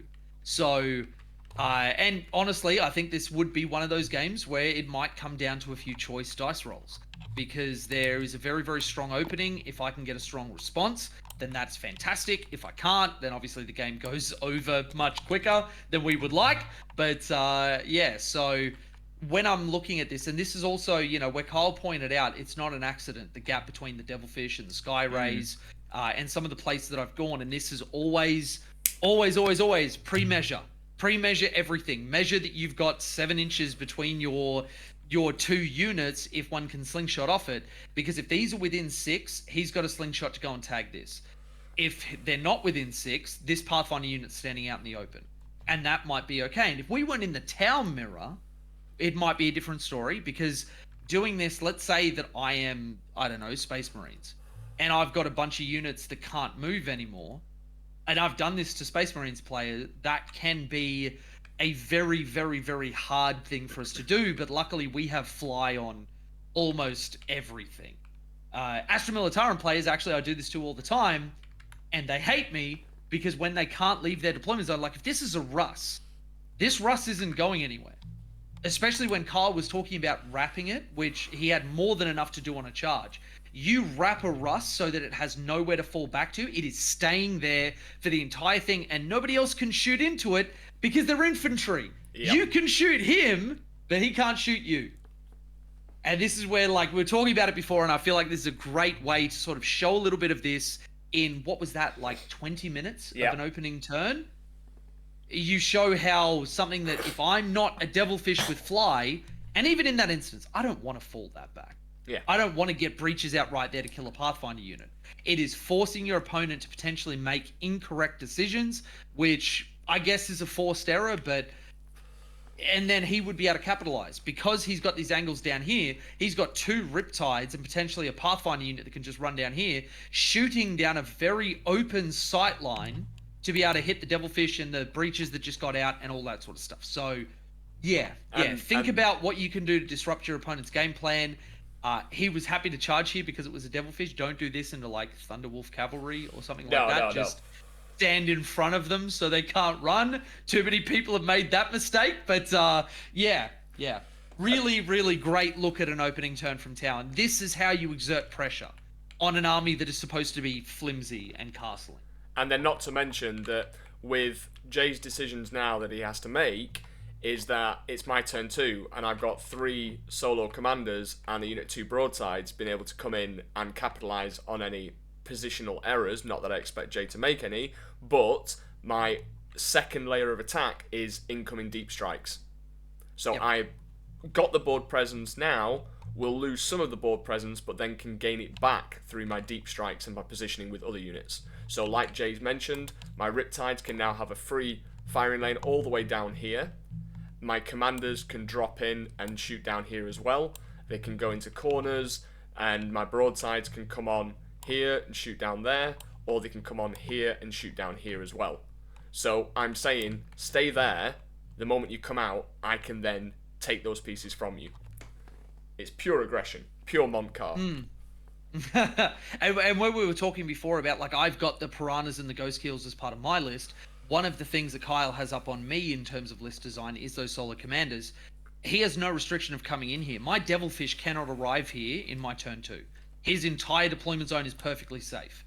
Whereas, I still need to make sure that I'm screening correctly in my backfield. By the way, for anybody that's looking, Farsight's not here because he's in this particular list. He's just there because he's my spirit animal. But anyway, so, you know, I need to be cognizant of that and potentially use resources that are going to sit at the back of the board, because from his list design perspective, he has proper deep strike where I do not. So you can see how these layers start to come on quite quickly, where, you know, first turn matters. How you played the counter infiltrate and counter scout game matters.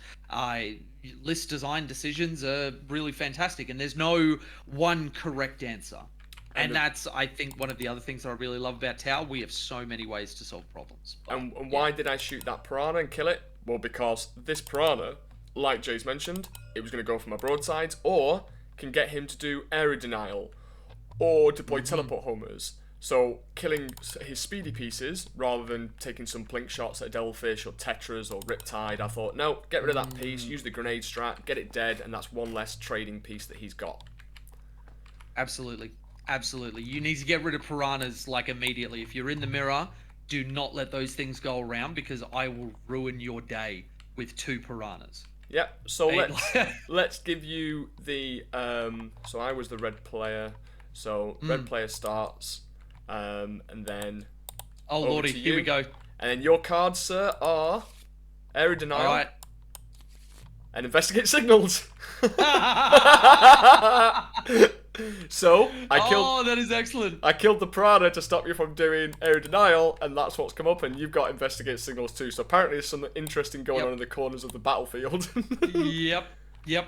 So then, because Kyle very, very correctly put the broadside just inside that 6, I can get, I think it's the baby. No, you can get the full, because the second part of the area denial, I have to wholly be within 3. So deploy teleporters is just partially. Yep. But to have deny you area denial, I'd have to have Dark Strider there, for example, to be wholly within 6. So you'll get the 6 you get the 5 points if you so choose to give a unit to go there. Yep. And I think what's going to happen at this point really would be, I would, and I'll go through this relatively quickly so we don't get down in the weeds of it, but because I've got a unit of breaches just sitting up here doing nothing, they would essentially move to the other side of the Sky Ray. Even an advance of a 1 gets me fully in line of sight of the Pathfinders. This boy just falls back, He can go his 12 to be here. Yeah. So he's just going to hang out there. So now I've got a unit with counterpunch or can go backwards if he pops the Devilfish, which, let's face it, he's got a unit of broadsides there. He is going to pop it if he wants to. It also, I guess, no, the Riptide's going to come forward and they can see the corner of that engine. I'm fine with that. This Breacher team comes forward, that just pops the Pathfinders. Yep. Now, importantly, I don't push them forward of this building. Because I've got line of sight to the back Pathfinders, I will allocate all of my shots at the start of their shooting, and they will just... Skyray goes back a little bit, Breachers go forward. I am not giving him easy angles along this firing line. Yeah. I do not want him to get easy shots because I'm wholly within the terrain feature. I am visible unless I'm blocked off by this wall specifically. So, they will clean that up. Then we just naturally have the Riptide, which, let's go back to the grabby tool. He's going to go forward because I am a good Shas'O, pre-measured. So 12 inches, 10 inches. Gets me just tip onto there. 10 inches. Oh, sorry, 10 inches. 10 inches, my apologies. Because I drew Investigate Signals, that is a little bit of an odd one. However, the angles that I'm on at the moment, he's presenting nothing down there that I want to throw Seeker missiles at. So I'm actually just going to use the Sky Ray. This will double as my Deep Strike Denial, in line with this Sky Ray and the Breacher unit here. The Fusion Piranha, now that's going as a bird fly, so I'll take an inch or two off that one. That one, because of your sight line, those Riptides being there is really rough. I really don't want to give you easy shots down that way. If I get here, I've got the lip of this building, which is blocking off line of sight. So,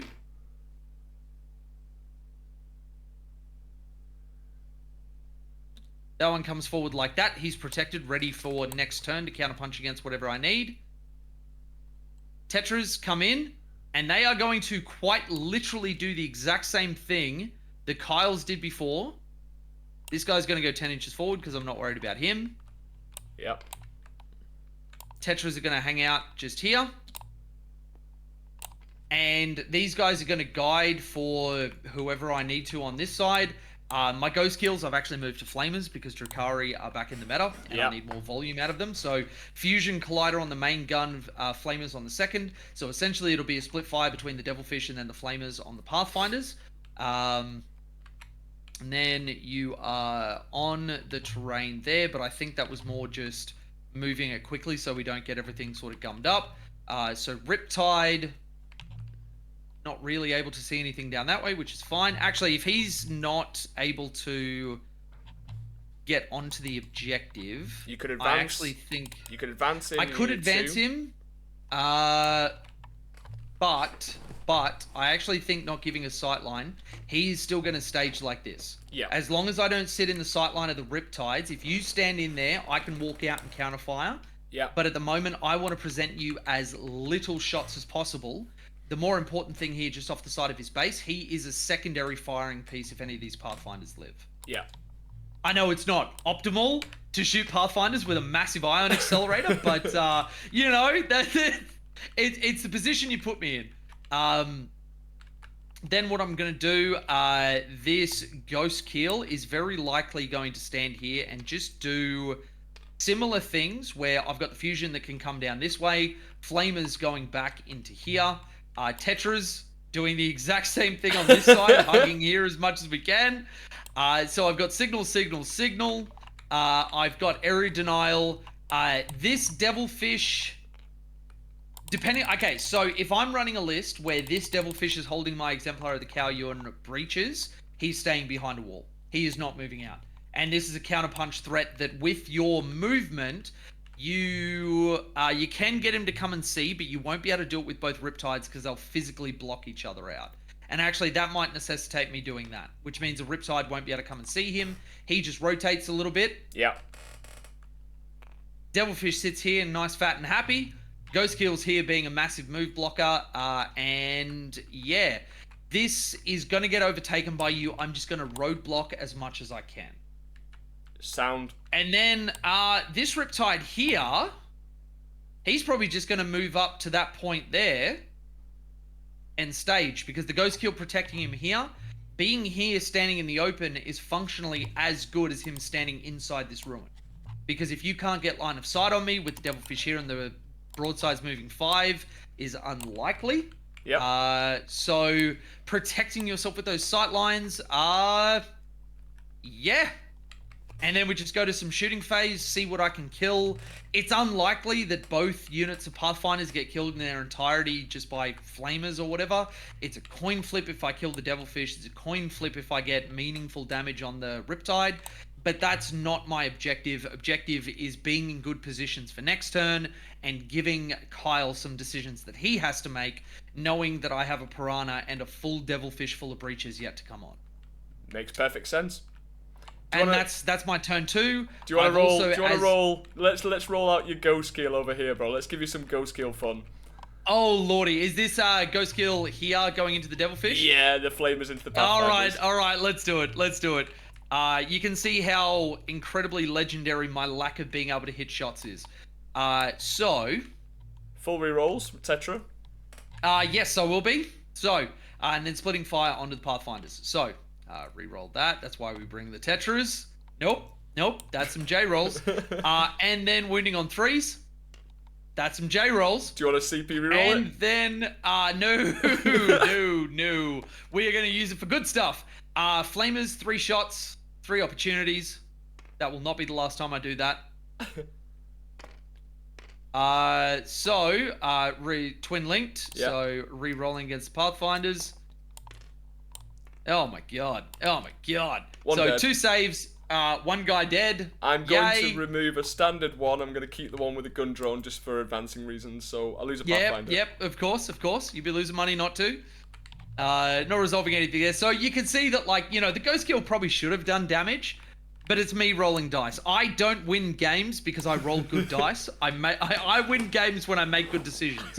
I wish that'd follow me into real life, but what can you do? Well, look at our scoreboard. So with our clever positioning and our deployment decisions, I've scored 6 on Investigate Signals and 3 on Homers. You've got 5 on Area Denial and 6 on Investigate Signals. So from a secondary point of view, our positioning and our choices have actually been blessed by the right cards, and then now we just go into the game of damage and shooting and various things. So these Pathfinders were removed, so I've lost a resource, you've lost a resource, you've lost a Piranha, I've lost a Pathfinder squad, and then it's all about how we're managing the later games.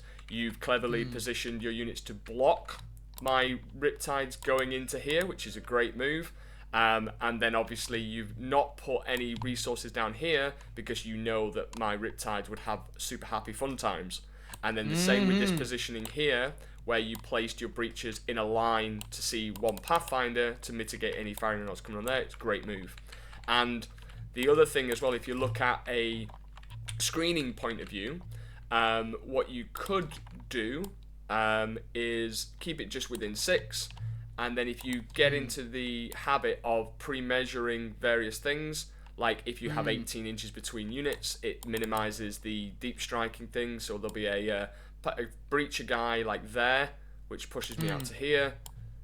There, push me out to there. Oh yeah, actually that's a point of laziness in just ripping through it. I'll actually properly position my breaches.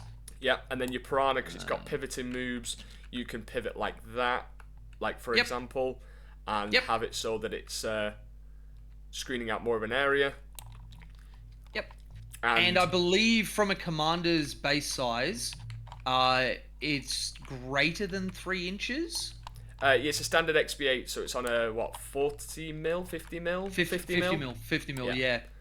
So if we look at, if he tries to put him there, he needs to go a little bit further for his 9. And then actually, 9. I'll grab some dice and I'll chuck that down. Basically there. So, like, my commander can go there. Yep, so it'll go... Actually, it's a little bit further. This, so... we'll make sure it's accurate. What we can do is, you can easily just measure from... Because you can pivot with this Devilfish. You can have it like that, so it's wholly within 6. So then the 9 inches from here... can't go there because there's, like, 19 inches between. So I'm going to struggle to position that commander in a good position. Yep. And that's something I absolutely love doing. Aside from that, I think the most fun that a Tau player can have without having Cao Yun turned on is to have a turn where their opponent looks at the board and goes, shit, I can't shoot anything I want to. Yep. Like, there is no greater feeling than your opponent looking at the board and knowing that they can't do anything that you have not decided that they can do. That is such a great feeling. And then, yeah, what we'll do is, I think that's been a really good exercise to show off just the infiltrating on our first turn and how we position for secondaries. And yeah, I hope you guys watching have enjoyed that, because I know we have. And yeah, we'll go into the other part of our conversation. I believe, Jay, you've got some questions from your Patreons. Yes, so I opened it up to my Discord, and we've got a few questions. So apparently, one of my Shas'uis, Loopy, tried to ask in a stream where you first went over the Grundy maneuver, but unfortunately there just wasn't enough time. What role are the Fast Stalkers filling for you? You casually mentioned that as a 12-man unit they can screen two midfield objectives, but didn't say much more about them. I got a box coming in the mail tomorrow, getting ready to ride the Crute hype train until I have a codex. So, they are beautiful models to build and paint, by the way. You'll thoroughly enjoy them. They are gorgeous. For me, the Far Stalkers were an extension of really wanting to win that infiltration war, but also not have to give away a unit of Pathfinders to armies like World Eaters. So I thought if I needed a unit to go and for the greater good be sacrificed, then the Far Stalker unit will serve that role very well. And if I happen to go first, because they can screen out a lot of the board, because they're on 28 mils and the Kill Broker's on a 32 mil, and you've got two Hounds, the movement shenanigan you can do with just those two Hounds in that unit is phenomenal. It gives you that extra stretch, and what you do is you have your Kill Broker, who's on the bigger base, be the key part of the dog bone, because he's got a bigger base. You move the Hounds in front of him and you can make your charges easier. So they're a great unit to push that first turn charge, but also be sacrificed for the greater good against World Eaters. But apart from that, the way that I've been using them is actually not as a sacrificial lamb outside of the World Eaters matchup, and using them to infiltrate on if you go to TTS, like an objective like where Jay placed his Ghost Kill over here, I can place the Far Stalkers over here and sit on an objective, and with stealth and the ability to go and hunt down small trading pieces, I think they were such good value for 70 points. And there was a couple of tech pieces that I thought, well, this would be funny. In my lists, take the LVO list, I didn't take Piranhas, didn't take Lone Ops, didn't take any of that spice. And the war against the Wraith Guard bricks, I had a practice game against an Eldar player, and they've got lethal and precision on a unit that they choose at the beginning of the game. So I had the Firestalkers positioned behind terrain, moved out in front of the Wraith Guard, and went, would you like to Overwatch? They were like, no. And I was like, okay, cool, that's fine. And I was like, I moved my crisis suits way away from them, and they were like, oh, so you're not really set up to kill them with the crisis? I was like, nope. And he went, okay. And I was like, I'll Phantasm. I was like, are you going to go backwards? Are you going to go forwards? He went forwards. And the Crute killed the Farseer. Not the Farseer, the Spirit Seer. Because I shot with lethal and precision, and then charged as well. And two things that every person I've spoke to is like, say what now? If it happens to be turn 3, Crute are a Tau Empire unit, so they benefit from Kion, baby. So yes, it's just, he lost his Spirit Seer, and afterwards he was like, oh, for fuck's sake, god damn it. And I was like, oh, I did ask you. I told you they had lethal. I even put a skull next to your unit to symbolise it. So he's like, yes, I underestimated the Farstalkers, the Crute, and well done. But all he had to do was position the Spirit Seer out of line of sight, and I wouldn't have been able to do that both in shooting and combat. But little things like that, and also battling units like Scouts, small trading pieces, the Farstalkers are actually very good at doing, because they ignore cover because of the bird, Pesh. We love a good little bird. It's great. Mm-hmm. And they have the Dogvrite Skinner, which is a flamer, which is still cool. and lots of shots, and they're just a 70-point unit full of tools. Now, they also have pistols, so they can do actions whilst in combat.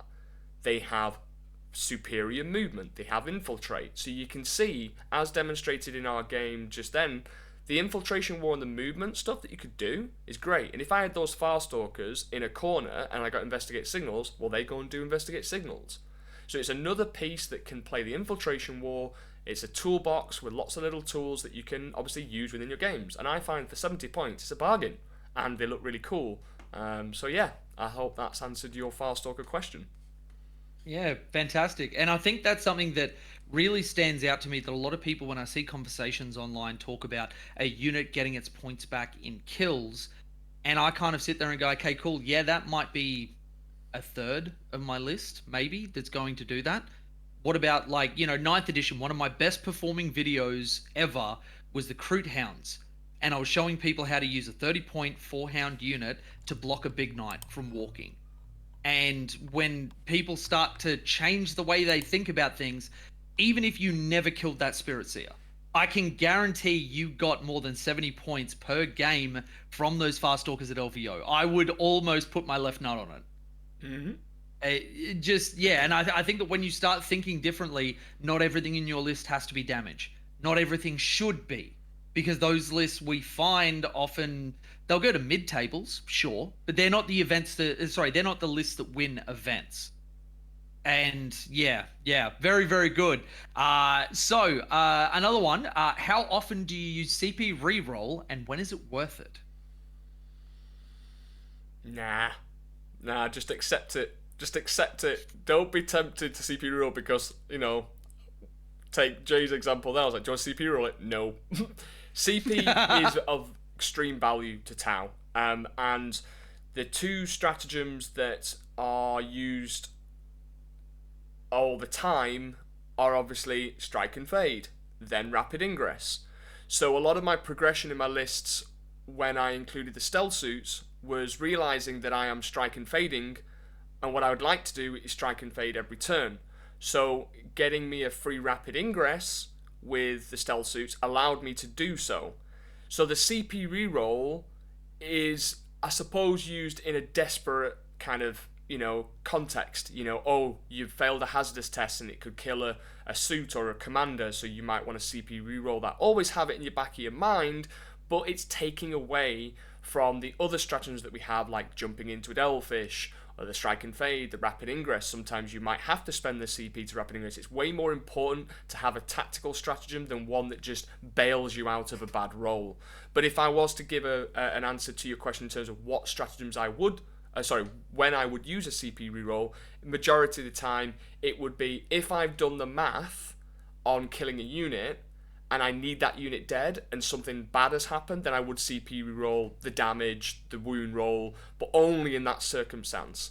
And then if it kills my commander and I would like to bait out something or get them to commit resources to kill that commander, then I might CP reroll a failed hazardous test. But it's only in circumstances where something has to die or has to live in order to secure points.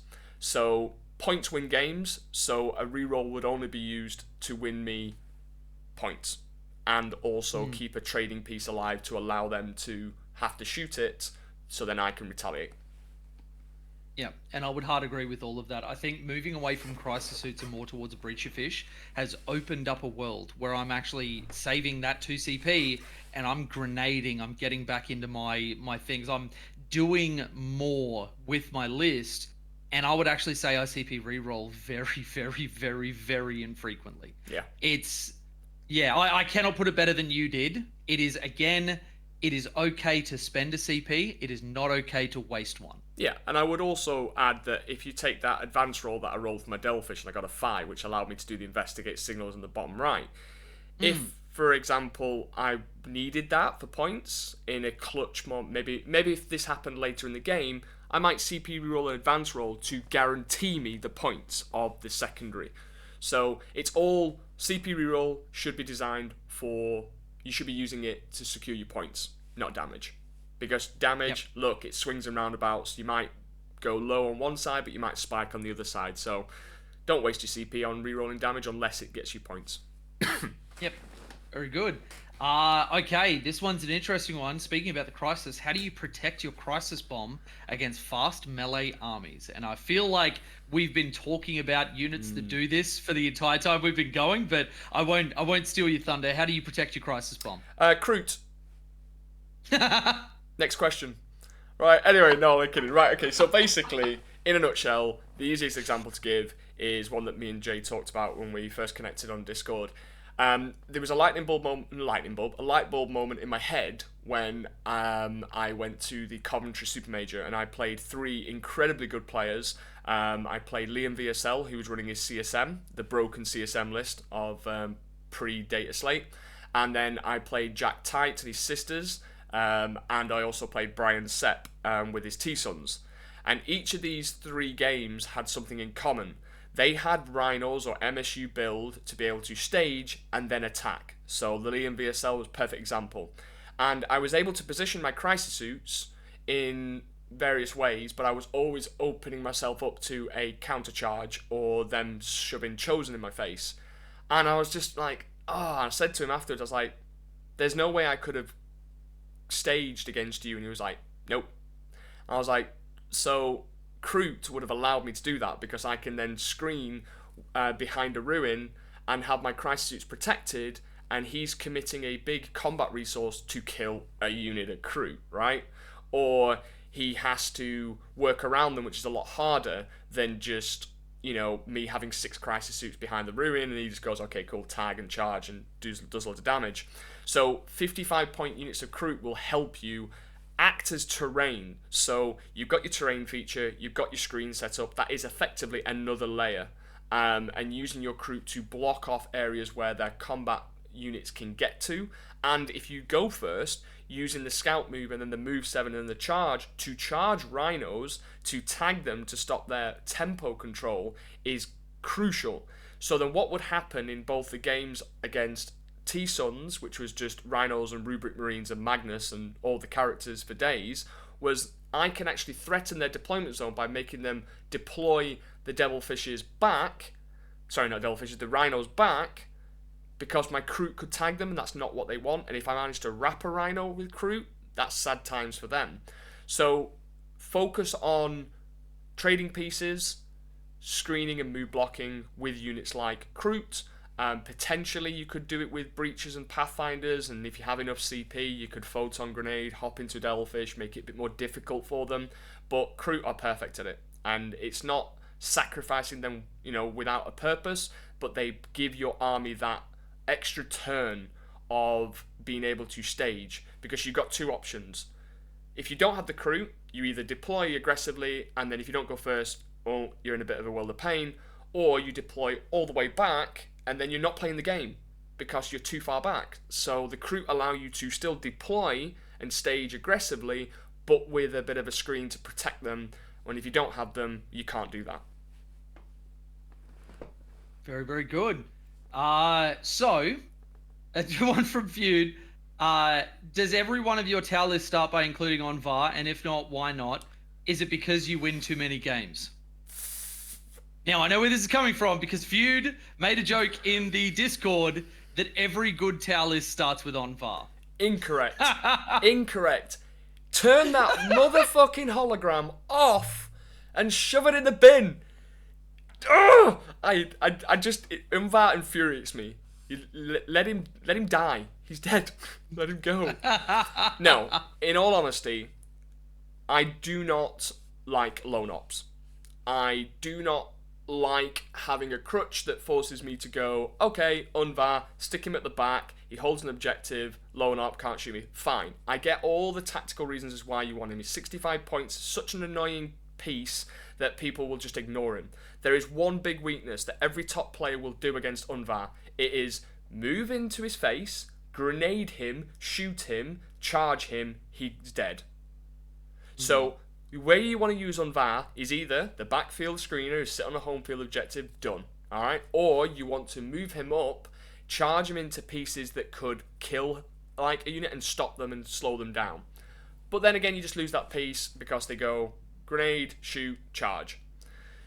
Unvar can be replaced with a unit of Kroot that I've already talked about, 55 points. You could even, usually most of your lists will have 5 points left, 10 points left. That's a Farstalker unit, which offer me so much more tactical flexibility than just Unva. So for me, he also stops taking Farsight, and Farsight is such a key unit to have in your list because it allows you to operate in a very important phase but actually do damage. So when you drop Farsight in, he can get his unit to shoot something else. He can then charge another unit, tank shock, and then obviously do some damage with his blade. So for me, Farsight trumps Unvar. And then if you're looking at, well, what do I hold my home field objective with, then 2 Tetras or a broadside unit sitting on there with firing angles to the rest of the board still holds your home field objective. So I don't really see a need for Unvar. I don't take him in my list. I don't like the model anyway. And I just prefer having a more aggressive playstyle that doesn't rely on lone ops. Because I know I'm going off on a bit of a tangent about lone ops, but my thought process of Kroot over Ghost Keel is that you put a single Ghost Keel on an objective, it's 160 points, and a clever player will just out-OC you. Same with Unvar. But you put a unit of 10 Kroot on there, they still have to come and deal with you. You've got stealth, you're not that easy to shift, and it achieves the same thing but for 55 points. And you've got more OC, so if you put 6 Kroot on the objective, they can't just put a 5-man on there. Yes, they could put a 5-man on there, shoot the Kroot, but then you get to retaliate and kill them. So for me, I think a lot of people are using Unvar and Ghost Keels as a way of going, a lazy way of scoring primary. And I mean that with all respect, because obviously you do sometimes need that little bit of a crutch in your early learning and of Tau, which is absolutely fine. But for me, I like to practice hard mode rather than easy mode. And I think I'd always recommend people just try out not using the lone ops if you are attached to them and see and learn how to score primaries in different ways.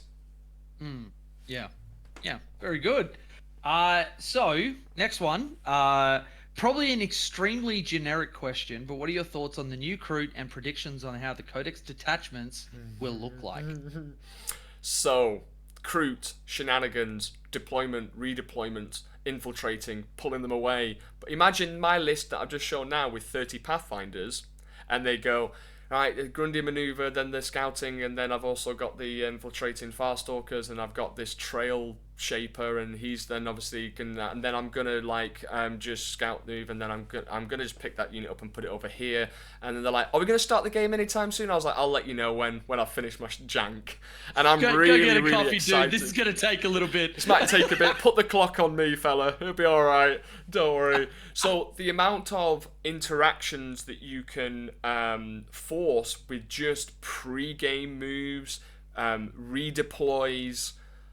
Oh, that part really excites me. And then the way of moving away D6 if something gets within 9. The amount of stuff that you can do.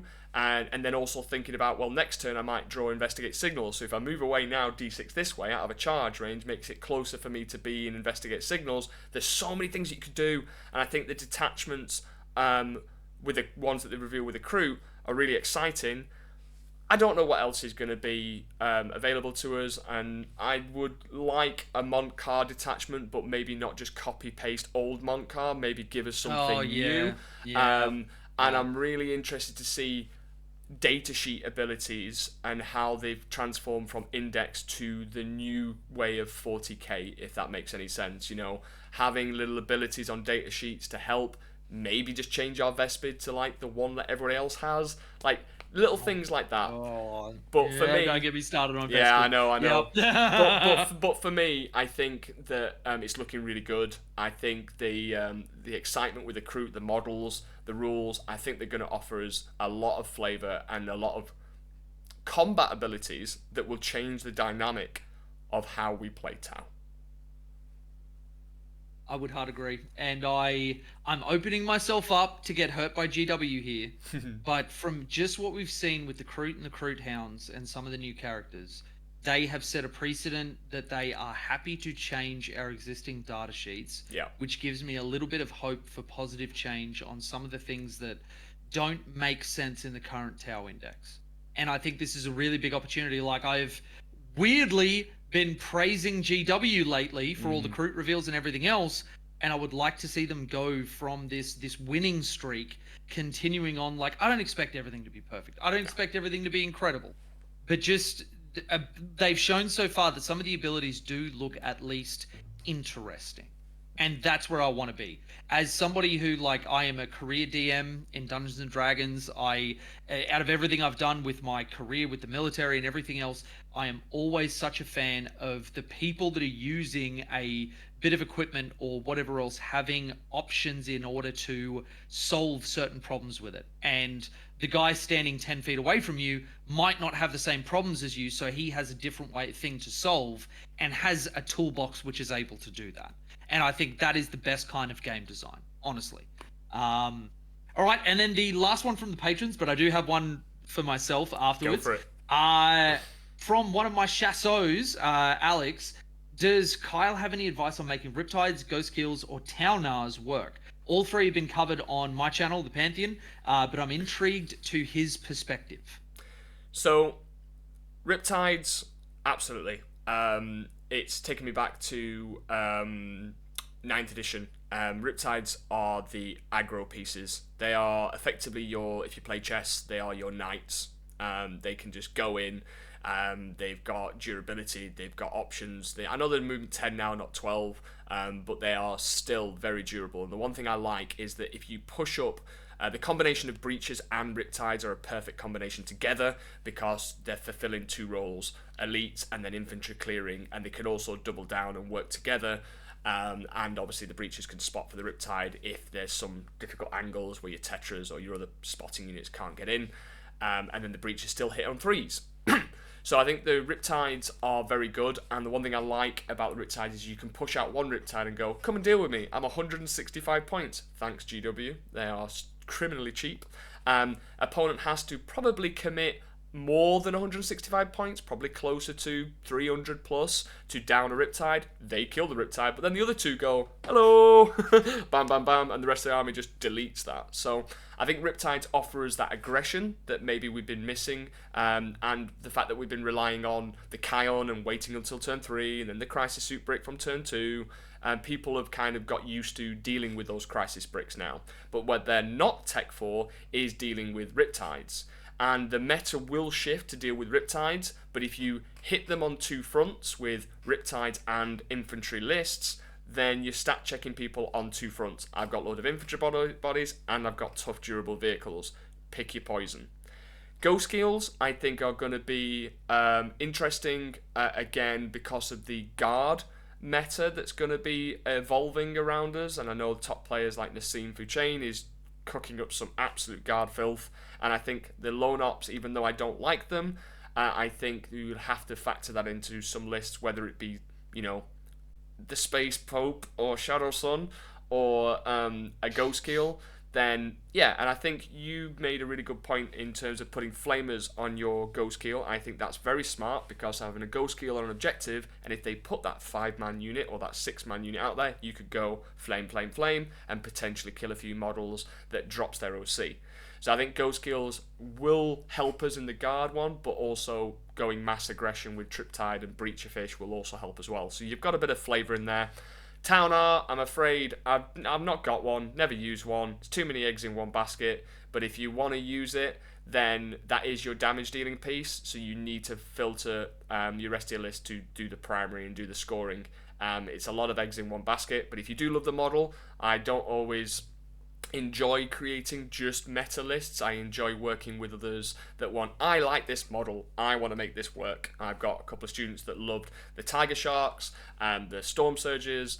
I'll make it work, but you just need to have a balanced approach in the rest of the list in order to play the game, not the damage game, the actual game that scores you points. So don't be put off if you don't see Taunars. Maybe you need to be the meta. Maybe you need to be that guy to be like, bam, got a Taunar, let me show you why. But as long as you've got your pieces to support it and your scoring, it will all be dandy.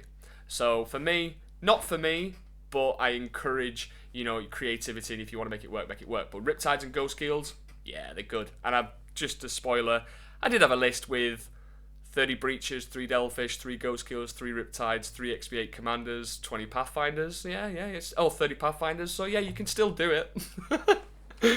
So yeah, Now, boy. one point I will make, if anybody is interested in seeing, it's weird hearing you speak because it's like somebody reaching into my brain, but it coming out of somebody else's mouth.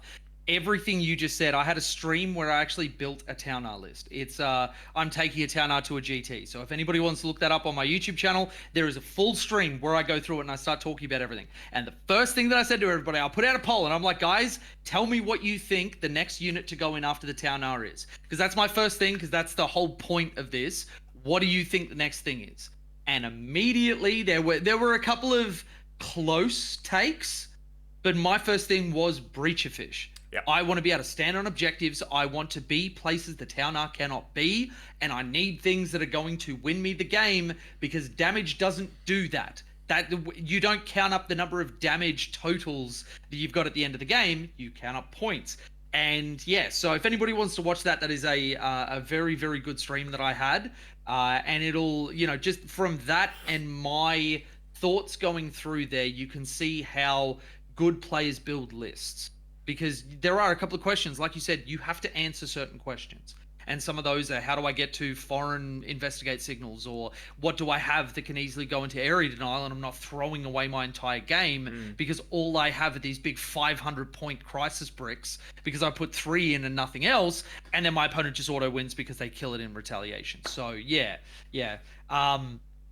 Now, the question that I have for you to close or at least close the Pantheon Q&A part of this, if you've got people that are sitting decently at mid tables, they're wanting to go to more GTs, they're wanting to go to more majors, and they want to move up, and they're finding that they're hitting a bit of a wall.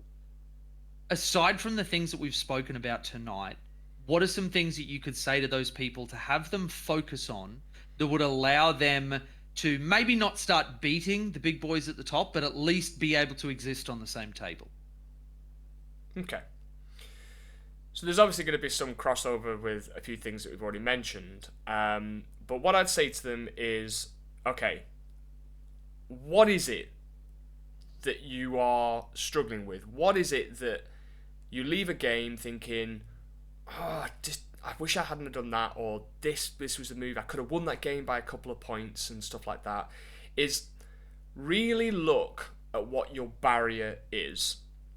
My barrier was always going like 3-2 at the events. I'd win day 1 and feel really good, 3 wins, and then on my second day I'd just go into nothing but like top Team England players. This was talking like years ago, like 7th edition, 6th edition, and I just couldn't break through that barrier, and it was really doing my head in, and it was actually affecting my morale. I was like, what is it that I'm just not doing? And I took a step back and thought, well, what are these players doing that I ain't? And it was all about managing the scoreboard. We didn't have fancy apps then. I know I sound like I'm bloody old now, but we didn't. We just had pen and paper, and I still do pen and paper to this day. And they were looking at the state of the game and being like, okay, right, so if I can just achieve this on that primary or deny them this, I can win by 5 points, and all I need to do is then keep my resources alive, and then I win the game. They were breaking pushing all the white noise out and the damage and just looking simply at the game state. I just need to get this 5 point ahead on primary, and as long as I keep them in check, I will win the game. They were also taking a moment and taking a step away from the table, looking to spot any mistakes that I've made to be able to capitalize on pushing the scoreboard even further. So the thing there was focusing, like I said at the beginning, focusing on your behaviors, focusing on your positioning and your deployment, and also thinking about the game state and how you're tracking that. And if something happens, you pull away and think, okay, that I did not expect. I didn't expect to lose said unit, but what can I now do to flip the script? What are my get back in the game moments?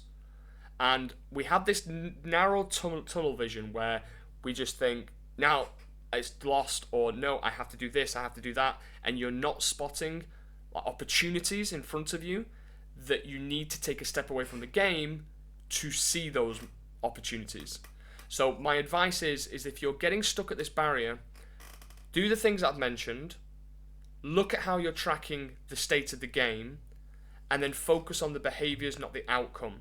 Because for me, when I changed that mindset, that's when I broke the 3 and 2. I started to go X and 1. And then my goals started to orientate around that. And then I was pushing myself to podium and then, the top Tau player. And I wanted that as a pride point of view. But I was only able to do that once I'd start to look at the game differently and start to focus on points-win games, not guns. So that's what I'd say to your mid-table people. And also, be firm but fair. Be tough and nice. So be tough on behaviours, nice on the person, because the mid-table menaces, and I don't mean this with any disrespect, but a lot of people in that mid-table zone are wanting to do the same as you. They're wanting to prove themselves. They're wanting to podium or get best in faction, and they're trying so hard to do that sometimes their behaviour might be unfriendly because the frustration builds up and the pressure. So make sure you're managing your time, make sure you're being a fair sportsman, and make sure that everything is pre-communicated and discussed, and then just set out and like, I have my game plan, I want to stick to this, and then if the game plan gets affected, take a step away and reanalyze the state of the game. And with that is just fundamentals. Don't worry about everything else. You learn as you go along. I didn't just wake up one day and go, oh, I'm really good at 40k, or oh, I'm gonna be a Tau player, I'm gonna be better. Wait, no. You didn't? That's what I did. Well, That's how it came about. No. I literally sweatshopped. I watch videos, I do my research, I plan my lists, I put so much preparation into it, and that's what gives me confidence in my ability, and then that's when my ability can shine on the table. I still get nervous when going into round 1, regardless of what I'm going against. I still get nervous when a big name, and sometimes I might get starstruck, but if I'm not focusing on that, I'm focusing on my game plan, it makes the game so much easier, especially at a tournament level, and when you could say it's high stakes, but it's really not. We're grown men drinking beer, playing toy soldiers, pushing stuff around. Come on, let's be fair. But if you are spending your money on going to events and the travel, the accommodation, the tickets, the social aspect of it, and you want to do well, so just have your game plan. Focus on that. Focus on what your weaknesses are. And like me and Jay have both given you proper good tips and hints throughout this session, and just take that on board and reflect afterwards and think, all right, go back to basics and then build from there. I think that is an excellent bit of advice. To add on to, because everything you said is absolutely perfect, so I'll add something on the side. I think a lot of people don't spend enough time being kind to themselves, because I never got better at 40k when I won games. I only got better at 40k when somebody kicked my teeth in. Yeah. And not in a terrible way where they were a dick at the table, but the more I got to be around really, really great players and just see what they did, like the move blocking stuff, I learned that from having somebody else do it to me, sitting there being like, well, this sucks. I'm going to try and do this every game now. And if I came away from it with a loss, I would never, I would beat myself up for making mistakes with the intent to make it better, but I would never degrade myself. I would never push myself down, because my self-worth going lower was never worth the fact that somebody pushed plastic around on a table better than I did. Mm-hmm. And that, I think, is something that a lot of people could do very, very well, because I know that, especially some of the people that I have in the local tournament circuit here in New South Wales, can be particularly hard on themselves. And I think when people do that, that can also sometimes bring out the worst in people. Agreed. So be kind to yourself first and foremost. At the end of the day, you're learning. And I finished in the top 40 in the world last year, and I still, watching a video, learned something from you. So if I can never consider myself a finished product, that means, in my opinion, nobody is ever a finished product. We are a constant work in progress. And that's okay. And that's kind of cool, honestly. It keeps keeps it alive, right? Sorry, you go. Keeps the game alive. And if you complete 40k, then do I go and play Age of Sigmar now? Well, yeah, exactly. Yeah. You know what I mean? was actually thinking at the start of our chat when you were talking about the fact that, like, we've had the index for so long and yet we've still found other stuff. We find new things. People do get caught up in their own sort of like, no, the meta's solved and this is what you take. You take 6 crisis suits, you take blah, blah, blah, blah, blah, and that's the only way to play it. And when you do that, you find stagnation, not enlightenment. And that's something that's always exciting for me, that like we will get our codex and we will solve it within the first 2 months or whatever. But I can guarantee that I will be looking from now on, having seen this, I will be looking for the thing that changes up what people think is going on. Like today for a rep game, I took Sunshark Bombers and they fucking slapped. Like, not even kidding, they fucking slapped. And like, it's not something that I'm planning on taking to the GT because I don't have enough reps. But I walked away from that game being like, in my tier list with Hayden Walduck, I was like, nah, Sunshark Bombers, I can't play them. They got gutted, they got whatever else. But I chucked them on the table, and lo and behold, I was able to access people's backline without any real whatever. It just, nobody wants to have you go, yeah, I'm going to roll 6 dice and on 3 ups you're going to take a mortal. That is just, yeah.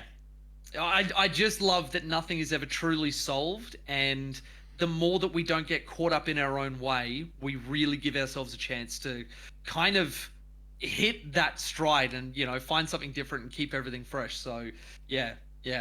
I really, really loved what you put out for YouTube, because I know that you've had that in your back pocket with your Puretide program for a little while, which is also a great segue into me plugging it, because everybody knows I love plugging. I'll plug everything, myself, somebody else, whatever. If I can plug someone, it's a great day. So, Puretide program, tell us about it, Kyle.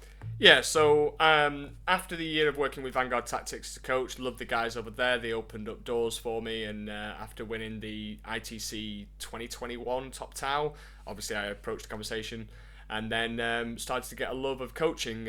And to be honest with you, I did it in my professional life. I worked as in high management in various retail outlets and mobile phone industry. Managing people was what I did, managing behaviors, you know, what their goals were, all that kind of stuff. And it just naturally fit into 40k. And I've always wanted to do like a Tau only kind of like program, whether it be going through the training dome and teaching people how to be a stealth suit or a pathfinder or a breacher or a motherfucking riptide, whatever you want, right? So I had this kind of idea in my head that I was like, I wanted to set up something that was just faction specialist, you know, just I want the thing, put the thing in the basket, and that's the only thing that's in the basket. I don't want additionals, I want that. And that's where the gap in the market was for me. And I set up the Puretide program as a pilot, and I think initially, it was about a year ago, I had 35 students. I think I had like a maximum of 20, and then it went up to 35, then it went up to 40. And it just was like a 6-week course of just like, let me teach you some of the fundamentals, a little bit like the videos that you started out doing on like Facebook. And and then it just evolved from there. And I think last year, around about March time, I decided to go all in, quit my job, and then just went, right, I'm doing this as a full-time thing. I'm passionate about it, and I've not looked back since. And I think the support from the community is great, but I think the specifics of what I offer, there's the free community aspect, and we're up to like 1,300 members in there, so it's a great hive to be. Yeah, that's great. Congrats. That's just naturally grown through just word of mouth. I've not really done very much marketing. I've kind of put it on my to-do list, but you know, that takes time and energy. But I'm going to be doing more of the YouTube videos, hence why I reached out and wanted to do a video with you. So I am growing it from a community aspect, and I think there is a big gap for and a hunger for Tau knowledge. Then in terms of the Patreons that I offer, I have a package for every budget. There's the Pathfinder, which is your entry level. You gain access to like list discussions, and we talk a bit more in depth about them. You've got demonstration day, where I'll put on a few demonstrations every month, just to show you little things like deployment tricks. Then you've got your medium tier, the Shas'Ui, and the Shas'Ui focuses more about the 2 philosophies that I talk about: the deployment, the focusing on your scoreboards, and I have a couple of channels that are focused on just that, and people will share screenshots of the deployment. We'll go in depth, and same with the scoreboards, and say the what ifs and buts. What could you have done differently? How did you score your points? How were you managing that? Then your Shas'L tier is for those competitive, I suppose, that competitive itch. If you really want to do well at events, we focus on the meta heavily. We go through the stat check stuff. We go into detail about what to expect at events, what armies are going to perform, and then it's generally a more of your competitive fingers on the pulse, so to speak, and that's available. So what I would say to anyone, if you are interested, there will be links below, and if you do want to register your interest with them, you can also at Commander Puretide in my normal Discord, and with the Shas'Ls, when they join, I will be doing like a free welcome call, and I'll just chat to you as a person and find out where it is you're at in your journey. And then obviously I do the coaching side of things, which is separate on a one-to-one basis. So it all is very much, my key thing that I want to get across is that I don't just want people sat there and watching videos. I know you guys now watching this will be sat there watching videos, but my Discord is all about live interaction. I want to get to know my pupils. I want to see what they're struggling with, see their barriers, and help them. Even if it's just little things like, did you know this rule works this way? We have a good group of people that are helping me run this Discord. We have a guy called Ryan. His tag name is Black Goodbye. He is a rules guru. He has helped myself and so many people understand how the rules work. And yeah, I just come and have a look. But the main thing for me is that to show support to myself and Jay, because in order to create good content, we do need an incentive, and that incentive doesn't have to be always monetized. It can just be, just click the like, put a comment, subscribe to the channels. It gives us that dopamine hit that when we're looking at those numbers and the analytics, we can grow our channel and do more for the community. But without that, it's never going to be on our top agenda. And YouTube pays fuck all. So honestly, it's not a huge thing. Oh my God, does it ever. But we would like to create more. But in order to do so, a simple 2 minutes out of your day, click a like, subscribe, comment, and obviously hear from you. And if you're not in Kyle's Discord, one of the first things that jumped out to me about the free Puretide Program Discord is that you've actually set it up incredibly well. There is an enormous amount of like different structured content that people can go through, and even just like I was looking at just your general chat channel, just non-stop going all the time. Yeah. A really, really great community. Even just popping in there, I got a very, very warm welcome, which felt very nice. So yeah, make sure that you go to the links and check it out. It's a really, really great program. And on that one, I'm always a humble Brit, but the structure and everything of that Discord, I was a complete Discord noob when I joined, and honestly, I was trying to put together the organization of it, but not doing it very well. Black Goodbye, Ryan is his name, he came on board and he noticed what I was doing, and this is what I love about the community. I absolutely love the Tau community. He approached me, I approached him, I noticed he was talking about rules a lot, and I said, hey, would you like to help out? And he went, absolutely, I want to make this Tau Discord the best Tau Discord in the world, and I think I've got some things that you'd like to be interested in. And he helped me create that structure that you just complimented on. So that is all down to this dude. He is phenomenal at what he does, and without him, it wouldn't have looked anywhere near. It'd look like a Discord that you've ordered from Wish, if I'm being completely honest. So hats off to him. I couldn't have done it without him. Yeah, that's fantastic. That's fantastic. What about you though, buddy? Where can people find you? So aside from the YouTube channel, well, actually, in all of my YouTube description areas, there is a link in bio, which is basically just a centralized place where you can get basically every social that I'm going with. So I unlike Kyle, who's been able to turn this into a regular thing, I'm doing this sort of in conjunction with my career. Before I've been doing what I do now. I was military, I'm an Afghanistan veteran, and now I perform training for a group of people I can't speak about. So, even I think, and this is the thing that I would love to build up to, but I don't even know, even if I was making my current salary off YouTube and everything else, I have a hard career to walk away from. And that has been the structure of all of my coaching and everything else. Patreon or YouTube members get access to my Discord. And I've always wanted to just have that real, like any of my coaching sessions are very one-on-one focus, that very like, what is your problem? Let's work on that. Let's go from there. And anybody who gets coaching sessions with us afterwards, I always encourage people to message me, talk about, like I had a guy, he was going to the WA Masters tournament. He just moved from Eldarion to Tau, and he was like, I really just need to get up to speed super quick.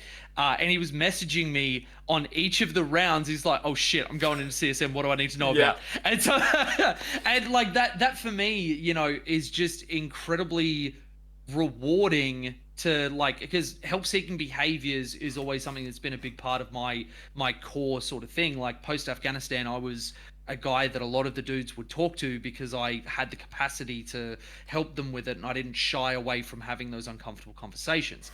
After I left the army, I actually went and did a psych degree, which I will now never use because the career I'm in doesn't need that. But yeah, so and it kind of just fit perfectly that, you know, I've got my Shas'uis, which is the entry level, which get access to the Discord and the community and everything else, a few live events that we do through the month. And then we've got my Shas'Os, which is my higher tier that get free sessions with me every month. And they are people that get to quite literally say that they are keeping mine and Chell's head above water. I don't think we could have survived inflation without them. And it's only because of the stability that we've got from that Chell and I are actually going to be trying for kids, I think, at the end of March. So they can quite literally say they're giving my children a future. Yeah. Which is wild. But yeah, so just head to the links in the description. Don't forget, we're also doing a follow-up to this. We are. Next week. Yes. At what did we say the time was? I believe it was like 8:30 p.m. Australian Eastern Daylight. Yep, and on Thursday the 22nd of February, and it's going to be community engagement, and it's going to be interviews where I'm sure there's going to be a lot of questions thrown our way. And you know, I'm really excited just to go through details of, I suppose, journey. Really, I think the one thing we touched on at the beginning was like our journeys and how we started. And I'd like to obviously give you guys insights of, you know, various tournaments I've been to. Take the LVO, for example, or anything like that. So it's going to be really, really focused on engagement questions. So be definitely sure to be available or check out that. Wonderful, wonderful. And one thing I'm going to throw forward is for everybody who submits questions, because there is a little bit of pre-roll when the YouTube thing's going before we start the event or during, whoever gives us the most insightful or thought-provoking question on Tau, I'm going to give a free entry into my Discord. So make sure you get those in. Make sure you show up for the event. Make sure you head to the Puretide Program, show Carl some love. And worst case scenario, you join a free Discord, get access to a bunch of really, really cool shit. That is worth 10 seconds of your time, honestly. Carl, I want to thank you for having me on, man. This has been a really great conversation. It's been really good, man. I really enjoyed it, and I think it's going to be one of many to come. I think we'll do I hope so. Together. I hope so. Yeah, and in terms of obviously the next week one as well, I will be putting up a code as well. Just to Wonderful. give people some free shit, basically. So I will be putting a code for anybody that's interested in joining on any of the tiers, and it will be a promo code for 10% off. I will put it in the links and stuff below, along with a promo code, but I'll probably just call it something silly. I don't know. I'm not going to call it the Grundy Maneuver. It was too long. Now that's taken TM. TM. That is just, yeah. You know, I was thinking about that today. It's funny that like that will persist because I'm pretty sure that's infiltrated like the Art of War now. It has. In like a bunch of different places. People will forget who named it because that always gets lost to history. But I will still die happy knowing that I used my little bit of YouTube influence to start a thing. Well, which is just really cool. What we need to do now is when that new codex comes out, Jay, you need to find something before I do, and we'll call it the J Maneuver. Oh my god! All right, we need to do it. Game on, fella. Game on. Oh man, well, honestly, it's been an absolute pleasure. Guys, I'm going to be putting a link to the video that we're going to do next week. A link that we can set up, and we'll cross-channel it, so that if you're on my channel, you go over and watch his, and vice versa, for the greater good. But Jay, it's been a pleasure. Thank you so much for your time today, and for you guys listening in, make sure you click on that goddamn like and subscribe on both channels. There'll be links for both of our channels, and show us some love. But thanks very much for your time, and peace out, guys, and for the greater good. Thank you, everybody.